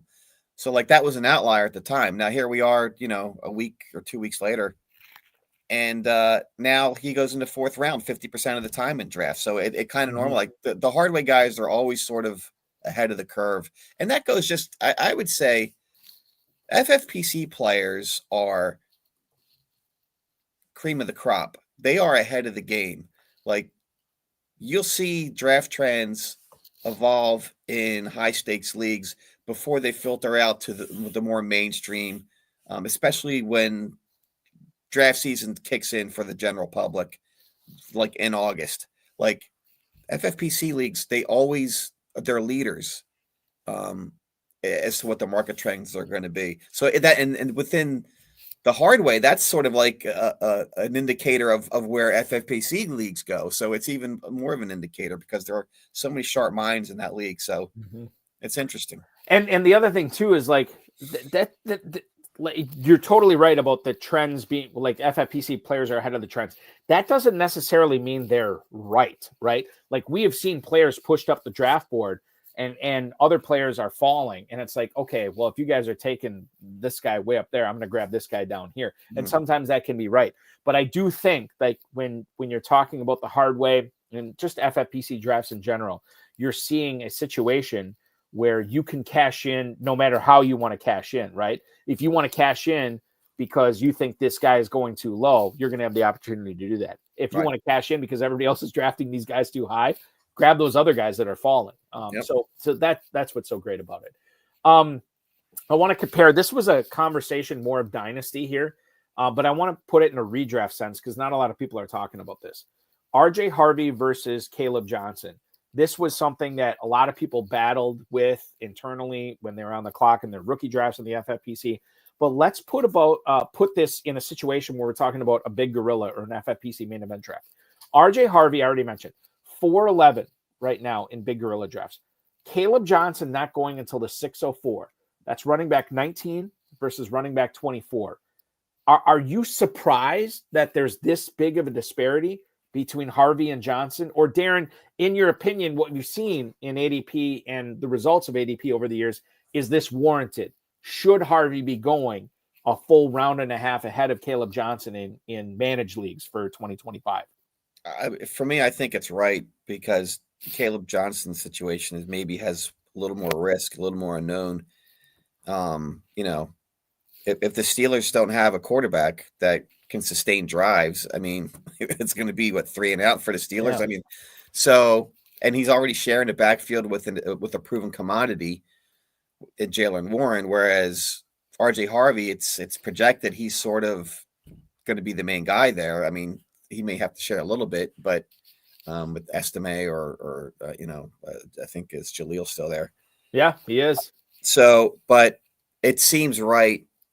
And they're going to still move, I think. I'd say Kaleb maybe that might be a little rich for him. Yeah, I don't know.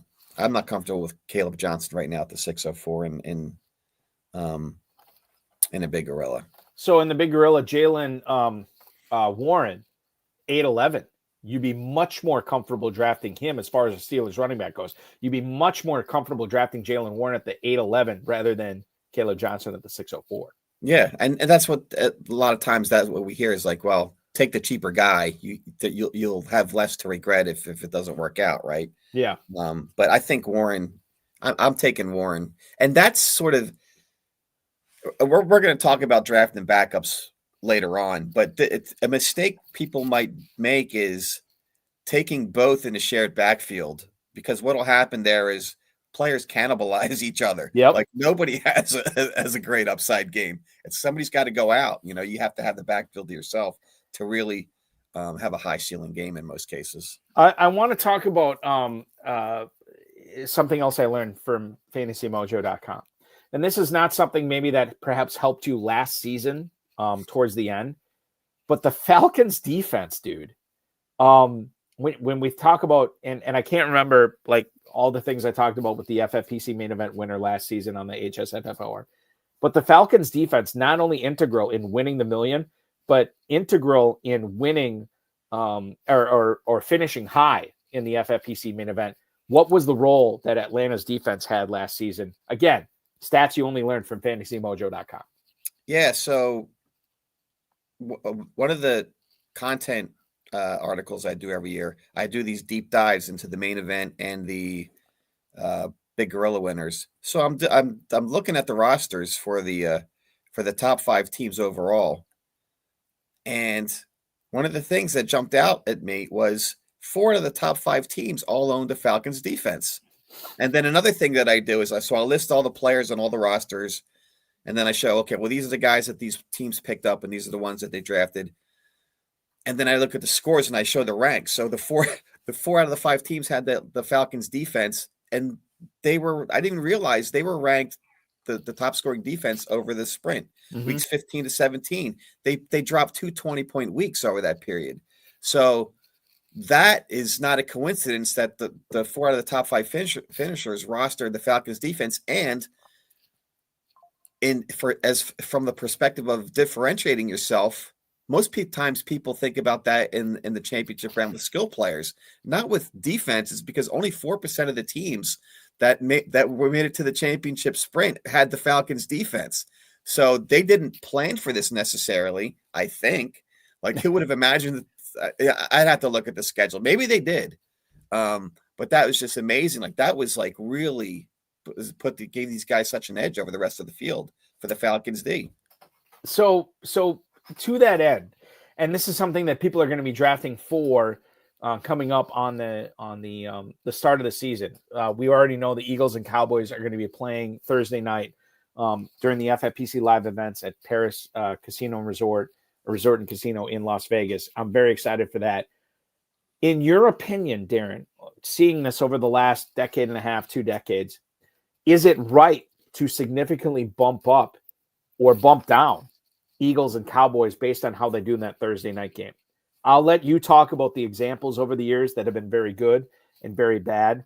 Perhaps the answer lies in who it actually is, because if it's a certain player, you don't want to bump them up. If it's another player, maybe you do want to bump them up. Your thoughts on that, as we are drafting in May right now, knowing that the ADP for these Cowboys and Eagles after the start of the NFL season on Thursday in these contests might fluctuate wildly. Yeah, so that's always a fun thing that happens in the main event drafts after the games have been played, because people draft the players knowing what the results are from the game. And there's always going to be high scoring players. So last year it was Jayden Reed, Saquon Barkley, and Isaiah Likely, and I think Xavier Worthy may have been one. Mm-hmm. So somebody's going to, these players are going to get pushed up the board. Somebody sitting at that table is going to take the low hanging fruit, wants to bank the points, wants to get, it's a relatively short season, regular season, right? It's 11 weeks, right? 12 weeks. Oh yeah, 12 because of the all play. 12. You're right. Yeah, because of the all play. Yeah. So it's 12 weeks. So people want that W. And the thing that sucks is if you're the guy having to play against one of these guys who took the points and banked them. But when you're doing that, I think traditionally, usually it doesn't pay off. Sometimes it does. But you got to, I think you have to put those types of players into 2 buckets. Ones that could potentially continue to perform over the year. And then the other players that was just a complete outlier. Like, this isn't going to happen again. So the Isaiah Likely's, for him to go from where he was being drafted like in the 8th round and then he was getting pushed up into the 2nd round, that's too much. But to push up Saquon or to push up Jayden Reed, that was more reasonable, because you could see them sort of continuing to produce, because a lot of it's like an eye-opening thing to see them that first game. It's like, do you believe like they can keep producing at a high level based upon that one game? So people got burned on Likely. Not on Reed, it was okay, and Saquon was a bit of a winner. He didn't jump up the board so much, but he went from the end of the first to the beginning of the first. And he helped you. You did this last year. Yeah, I did it. I mean, like I said, I'm a Saquon homer to begin with, but I was drafting Saquon all year long. So I was like, and the thing was, I drafted number 2 in that draft, and the guy before me took Christian McCaffrey, which I was kind of surprised. So for me, it was like a no-brainer. I ended up taking Saquon. But it worked out. But like I said earlier in the conversation, I felt like I was getting away with something the whole year. It was nice to have that explosive game. But he was just reeling off these long TD runs week after week. I was like, holy cow, this is great, but is this sustainable? But I ended up in the league championship in that league, and I did lose it, but it's still nice league prize money. It was still like $2,000 or something. Right. Exactly. Buys your entry to next year. Like that's totally fine. I still feel bad about, and this is me admitting when I'm wrong, Gilbert Brovar, Dr. Gilbert Brovar, who's been a guest on the High Stakes Fantasy Football Hour before, longtime FFPC player, plays a lot of times, shares a lot of teams with Michael Nazarick from FF Mastermind. And he hunted me down on Saturday afternoon. And like, dude, like you've seen me at these live events, my brain is fried. I got so much stuff going on, and he's hassling me. Not hassling's the wrong, but he's shaking me down. He's like, hey, McCaffrey, like, what do you think about him? Like, listen, I'm not worried about the injury. I think it's going to be fine. If you are worried about him, don't take him early. Take somebody else, because there's a lot of other players up there. He's like, well, okay, but if you were drafting my team, you would take McCaffrey. Yeah, I take McCaffrey. I love him. And I did take McCaffrey in a lot of leagues last year. And I feel awful about it, Darren, because it ended up being the wrong call. And I messaged Gilbert, and I said, please tell me you didn't take McCaffrey. They didn't. They took somebody else. I'm like, oh, thank God. Because like you ask me stuff like that, I'm just like, I'm not in draft mode. I'm in customer service mode. Right. I'm trying to, like everything that's going on. And it was the wrong call to take McCaffrey early last year. And I think they ended up taking Barkley, which they obviously loved. You were in a recent closed, confined 12-team league on FFPC, and you did something that I thought sailed by the wayside years ago. You cuffed your first-round running back pick in Bijan Robinson with Tyler Algier. Now, I know that we're talking about the FFPC Best Ball Tournament, Big Gorilla Main Event, but if you are in a closed 12-team league, is this still the smart play to do in a best ball league where you're getting the backup in a double-digit round for the running back that you drafted in either round 1 or round 2? Is that the right way to go? I mean, it's not as offensive as doing it in, like you say, like in a tournament. So the argument in the tournament is you're limiting your upside by taking your own players backup. You should be targeting other players' backups so that you can have 2 explosive players instead of 1 potentially. But in a confined league, I mean, I've had success over the years handcuffing my players. I don't always do it, but if you get to those spots in the draft where like, okay, I got a couple options here. I'm like, and if it's an elite running back, I'll cuff my starting running back, because you get paid out 3 places usually, right, for a second or 2 or 3, and it's again, for me, ROI is important. It's another mechanism to try and preserve some ROI to do that. And then even in a tournament team, like I don't say it's a bad move necessarily. Like people, like if you had Christian McCaffrey last year, like you're completely hosed, or some other elite running back. Like if somebody wants to cuff their elite running back, like let them go ahead and do that. That's their choice. It maybe is not optimal from a game theory perspective, but it's more acceptable in a confined league, and I've done it over the years, and I've never really regretted it. Yeah, I'm kind of with you on that, and I've been drafting some confined 12-team best balls on KFFSC.com, and I kind of like, God, I should have done that, because paying for other people's backups, not that you have to pay up for it, but that's the way to go. That's how you win $1 million or 300,000 or 100,000 or whatever it is. So I'm with you on that.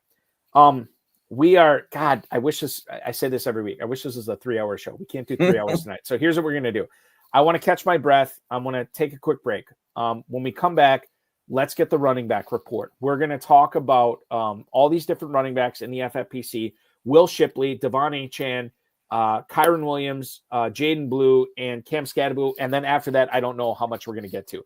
The FFPC main event is live at myffpc.com. Register now before May 31st to get $200 off your first team. Be entered in the FFPC Pros versus Joe's Challenge. Win $1 million this year. It is the time to take your next step up to winning a huge prize payout, 7 figures with the FFPC. Darren Armani from Fantasy Mojo. I'm Eric Balkman from the FFPC. We roll on right after this. Andrew Cooper here, Fantasy Alarm, and boy, do I have great news for you. It's that time of year. The FFPC main event is open. The flagship contest, in my opinion, the biggest #1 contest in all of fantasy football. It's not just about the prizes. You can win $1 million, but if you win a contest like this, you are gold-plated, gold stamped in this community.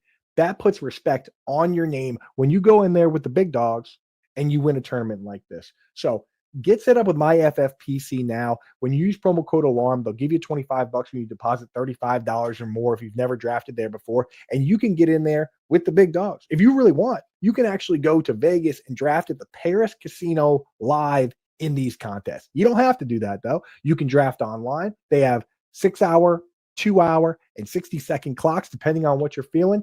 And if you sign up now before May 31st, my birthday, you get a discount. You can get $200 off your first team, and every team subsequent after that, $600 off. You're going to want to draft early and often these to give yourself the best possible shot at winning. And let me tell you, when you go over to your social media bio and you throw FFPC Main Event Champion in there, people start thinking about you at a different way. You are now an absolute champion and legend in this community if you win the FFPC Main Event. Open now over at myffpc.com. The things you learn on Insider Access on the FFPC, Better Sports Network. I had no idea it's Coop's birthday on May 31st. That's fantastic. So we'll celebrate Coop's birthday by joining the FFPC Main Event, which is the FFPC's flagship event, $1 million grand prize, $6 million plus prize pool. Early bird deadline is Coop's birthday, May 31st. Get $200 off your first team. Slow drafts already running now. We'll have live drafts going before the end of the month, so you can begin your $1 million journey at myffpc.com. We are being joined by Fantasy Mojo webmaster at Fantasy Mojo on the X, fantasymojo.com's Darren Armani on the show tonight. Let's get into the running back report. I want to get your thoughts on a few of these running backs here. I'm going to kick things off with Will Shipley, which is not the player that we normally kick things off with, but I think he's a very intriguing guy. We talked about Barkley having all these touches last year. We talked about him perhaps maybe having a regression to the mean, given how awesome he was last year. Will Shipley is a player that I think, was it Pat Carrain or somebody was talking about him the other day, like this, or Peter Overzet maybe. This is the prime type of running back that you want to be taking if you go zero RB, which I know is against the Church of Armani to go to go zero RB. You can talk about that in here in a second, but Shipley, he's not going till late. Where's he going in FFPC Big Gorilla drafts right now, Darren? And how do you feel about him? How do you feel about zero RB in general? Zero RB guys, I love you, but it's not for you. It's not for you. It's more of a community thing. That's fine. It's like it's not always for me. Although if I'm in a draft and that's the way it goes, I have nothing against it. But I don't pray at the altar of zero RB, and I got it when I go into my drafts. I got to do zero RB, or I'll be exiled by the community because I didn't go zero RB. I kind of marched to my own drum. But sometimes it works. And last year it was very bad for him, but that was probably more of an exception than the rule. But Will Shipley, I mean, he's a guy I'm targeting, to be honest with you. I mean, he's so cheap. 17-10, he's going in the Big Gorilla. Perfect guy to target as somebody else's handcuff. Mm-hmm. And he's shown he had when they finally gave him a chance to play, because they finally rested Saquon. You saw what he could do in blowout situations. The guy is good. And they didn't draft anybody to compete with him. They got rid of Kenny Gainwell. So it's the Shipley show, and we'll see much more of him this year, but he's an explosive guy. So I'd love to see him play more, even just, as a football fan. It's an easy layup, right? When you're talking about late round running backs, like I want to get Shipley on as many teams as possible because of the upside and because of the price. Now, a guy I will not be able to do that with is Devon Achane in Miami. Cameron Wolf, has reported from the NFL Network that Eric Studesville, who is the assistant head coach in Miami, as well as the running backs coach there, said that the team is preparing to give Devon Achane more work this season. Apparently, Achane has asked for the extra work, and this is coming off of a season where he had 281 touches. As a reminder, 5'9", 188 is where Achane stands. Studesville had said he can handle whatever we give him. He's 23 years old, reportedly wants to have a 1,000-yard rushing season and a 500-yard receiving season. Now, he did one of those last year. 592 receiving yards in 2024, fell just short with 907 rushing yards. I would imagine that he comes close to duplicating that. Pretty much, there's two concerns I have with him, and Darren, you can let me know how you feel about Achane. Number one, and maybe this is a lesser concern because I've seen undersized running backs do it, but 5'9", 188, and you want to give him 300 touches, that to me is a bit concerning. Is it concerning enough for me not to take him in the first or second round? Probably not. The other thing to keep in mind is how good he was last season and the inevitable regression to the mean. That's concern number two. And that's concern number 2A. Concern number 2B would be, the fact that they wanted to keep Tagovailoa upright last season. So they gave Achane all this extra work. They gave Jonnu Smith all this extra work. They invested in Ollie Gordon. They brought in Madison. Alexander Madison is now on this team as well. So I don't know. I just see a lot of potential for regression. And according to the Fantasy Mojo right now for Devon Achane, if you want him, you have to draft him as running back 7 at the 205. I don't know, man. I guess I can get on board with it, but am I right to be nervous about it? Yeah, I mean, if they're going to talk about giving him more work, that's rather than be excited, I'd be concerned. Yes, exactly. So if you want to comp him to another player, like Tony Pollard had 300 touches last year, and like they're regretting that. They're talking about giving more to Tajay Spears this year. I don't, and 2 years ago, Achane missed 6 games. So it doesn't seem like that would be a wise thing to give him more work. They brought in Ollie Gordon. So it's, and then there's the whole coaching situation too. I mean, I hear their coaches may be on the hot seat after last year. So maybe it could be a situation where he's going to roll with his best weapons, to kind of save his own hide. But I drafted Achane in the hard way draft. So his upside is crazy, but I honestly, I would not want to see him having, more carries than he had last year. They kind of used him the right way. You took Achane in the first round or second round of I took him in the second round because I took CeeDee Lamb in the first round. That's fine for that draft. That's a draft on steroids, so that totally makes sense. Lamb Achane is a perfectly fine start. You mentioned Pollard. Let's talk about what Brian Callahan had to say about the running back situation. Callahan, the head coach of Tennessee, said the team's backfield could be a 3-way split in 2025. God, I'd never get tired of hearing that.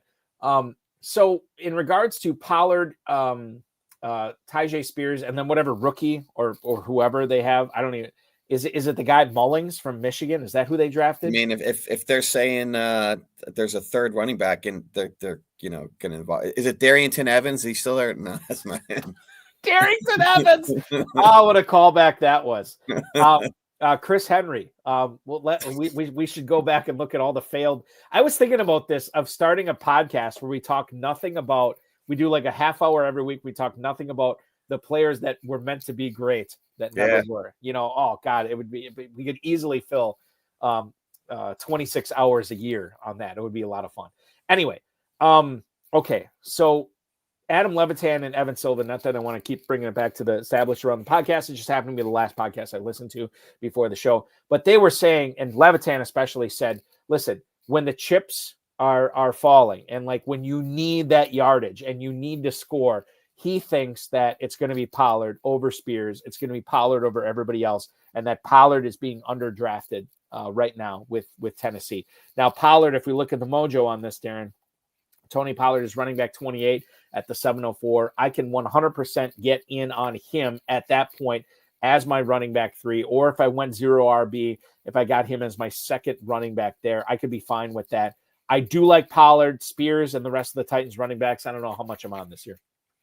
Yeah, I mean, they keep underselling Pollard. Like, oh, we don't want to give him that much work, but then they keep rolling him out there. Like, even when the guy had ankle injuries, right? They kept using him. They kept running him into the ground. Yeah. So until they do otherwise, I'm believing like Tony Pollard is going to be getting more work than they even, profess to want to use him because they just, he's very reliable for them. So 7th round that's a good spot for Tony Pollard.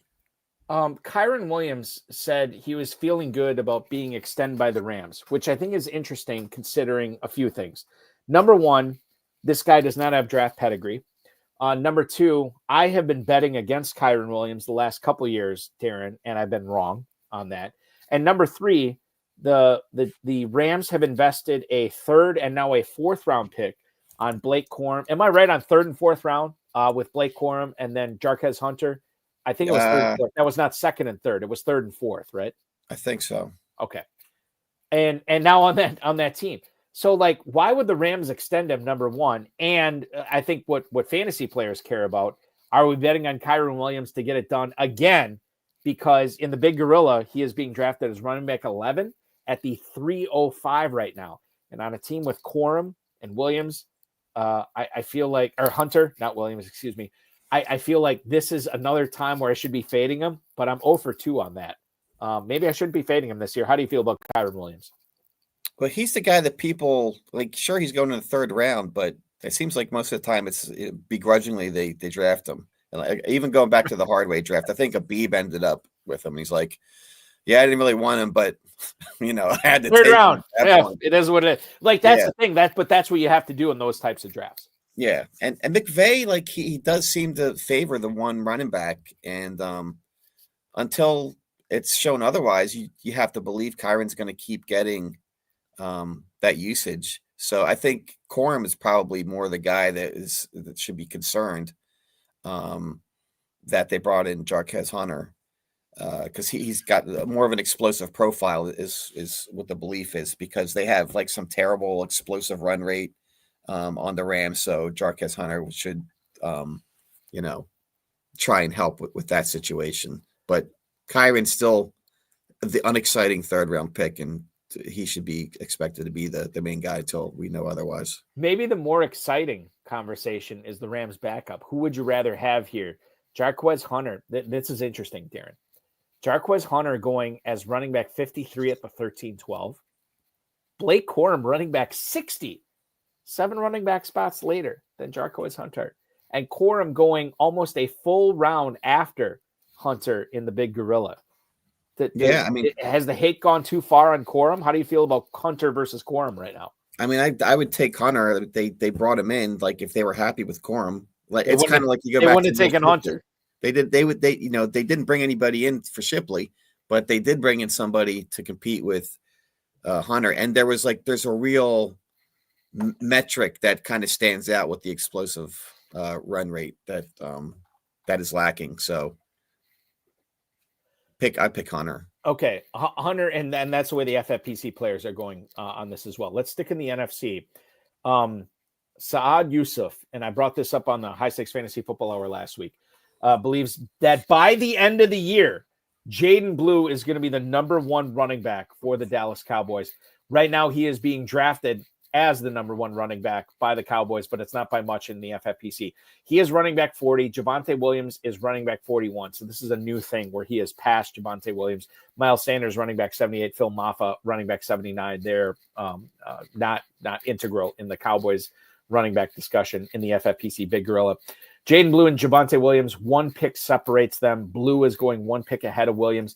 Do you buy in to what Saad Yousuf is saying right now about Jaydon Blue, or would you be more likely to take Javonte Williams here, Darren, as your number 1 Cowboys running back?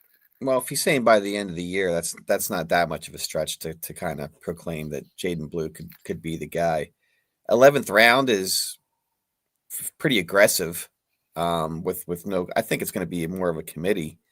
Are they going to have who's the starter in Dallas? Like they keep rotating the backs. Is it best just to stay away from that situation then? I mean, I've drafted some Miles Sanders in the 28th round of the old school best balls, but I'm not targeting Jaydon Blue.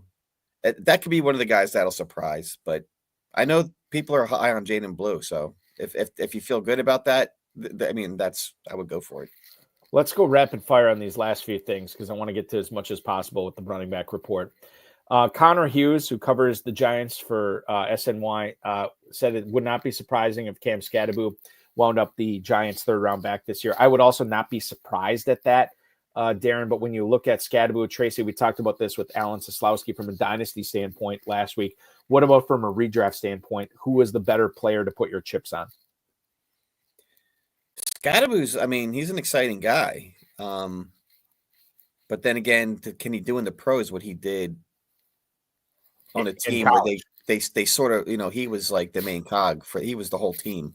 I think he was so much of the offense for them. That's not going to be the situation for the Giants. So that's a case where I probably mix them both together. It's like 8th round for Skattebo. Like it's 8th. And Tyrone Tracy 9th round. So it's about 3/4 of a round separating them. I don't know. I would probably, I'm sprinkling at that point. I'm probably taking Tracy like right now. I think he's got the track record. He's the lower price. I mean, they're priced similarly. Yeah. They're priced. Yeah. Tracy's a little bit lower, but probably 2 out of 3 times I would take Tracy if I'm mixing them up. We have to talk about Jacksonville here. Jeremy Fowler, who covers the NFL for ESPN, said that there are, quote, multiple people in the league who believe the Jacksonville new regime is not so high on Travis Etienne. The backfield consideration, according to Fantasy Mojo right now, in the Big Gorilla, Bashal Tutin, running back 33, 811. Travis Etienne, running back 39, 1002. Tank Bigsby, running back 47, 1202. LaQuint Allen, running back 90 at the 1912. Only drafted in one draft for what it's worth over the last 7 days. I get it. But when it comes down to Etienne over Tutin, number one, are you buying the Kool-Aid, the Bashal Tutin Kool-Aid, which a lot of people are right now? And number two, I mean, is Etienne actually kind of like a zero RB type guy? If Tutin's price keeps going upwards, he's past Etienne right now. God knows how high the ceiling is. Isn't Tutin the fumbler? Isn't he the guy who has the fumbling? He put it on the ground in practice, yes. And I believe he did that in college, yes. Right. That could be like a Jamar Chase can't catch type of thing, but now happened to Tutin like he's a fumbler. Maybe a buy low opportunity. Bigsby played well last year. I mean, he's not the athletic profile of Bashal Tutin. So you're rolling the dice with these guys. I mean, Etienne, I don't know. I don't have the answer on that one. It's like they're all. Well, this is the thing. Like with Tutin having his ADP inflated, is Etienne the correct buy right now? I've drafted quite a bit of Bigsby. Because he was the cheapest. All right. And he is. Yeah. 100%. Yeah. Okay. Last thing I want to get to, and we'll fly through the finish tonight. Eliot Wolf, who's the GM of the New England Patriots, said that the team views TreVeyon Henderson as a 3-down back, a really good compliment. I have heard some differing things on this. I have heard that Henderson was a guy that Ohio State viewed as a complimentary back, and that's why they went out and paid Quinshon Judkins to try to win the national championship in college football, which happened. And then I've also heard that the Patriots shut down a lot of trade offers for the 38th overall pick, that's where they took TreVeyon Henderson. So obviously, if you're a 3rd down guy, if you are a pass catcher, if you're, not a guy who's going to be a bell cow, you probably would deal that pick. But the Patriots didn't, and they drafted TreVeyon Henderson. Henderson is going significantly above Ramondre Stevenson right now in redraft. Big Gorilla, running back 21 for Henderson, 505. Ramondre Stevenson, running back 43 at the 1102. So almost 6 rounds separate these guys. Has the hate gone too far on Ramondre Stevenson? Darren, are you more likely to draft Stevenson at his ADP over Henderson? Well, I did draft Stevenson in the hard way. Yep. But it was so lackluster. I'm still like, man, I drafted Stevenson. But I think Henderson, he's more of a target type of guy for a lot of people. So that's why his price is a little inflated. So we'll have to see. I mean, that might be cheap because all of these running backs going at, within the first 6 rounds that are rookies, they're going to move one way or the other once we get to the preseason. So, and I don't think over the course of the contest, I think he's been relatively steady there in that range. So that's really not an overpay at this point. But to your point, Darren, like this is the kind of stuff that changes over the course of summer and minicamp and OTAs and training camp and the preseason. And that's why you want to subscribe to fantasymojo.com for all the latest on the ADPs, the stack binder, everything else that you have going on fantasymojo.com, at Fantasy Mojo on the X. Make sure you're giving Darren a follow there. If you are playing in the FFPC, this is what you want to subscribe for, because it is going to set you apart as you try to win not one, but two separate $1 million grand prizes in the FFPC this year. Darren, always a pleasure to talk to you with you. Is there anything else I should be promoting with Fantasy Mojo? People can go there. They can, we got a virtual tour on the homepage. Go check it out. If you like what you see, you can subscribe. If you don't, no worries. Just know you're at a disadvantage from the rest of the FFPC community. That's if you're going to spend thousands of dollars on high stakes entries, and you want to pay for this. Well, okay, that's your choice. I can tell you, I've never had anybody come on the High Stakes Fantasy Football Hour or the RotoViz High Stakes Lowdown and say, "Yeah, I won this without Fantasy Mojo." I've never had anybody say like, hey, "Screw Darren Armani. It's not worth it." It's all right.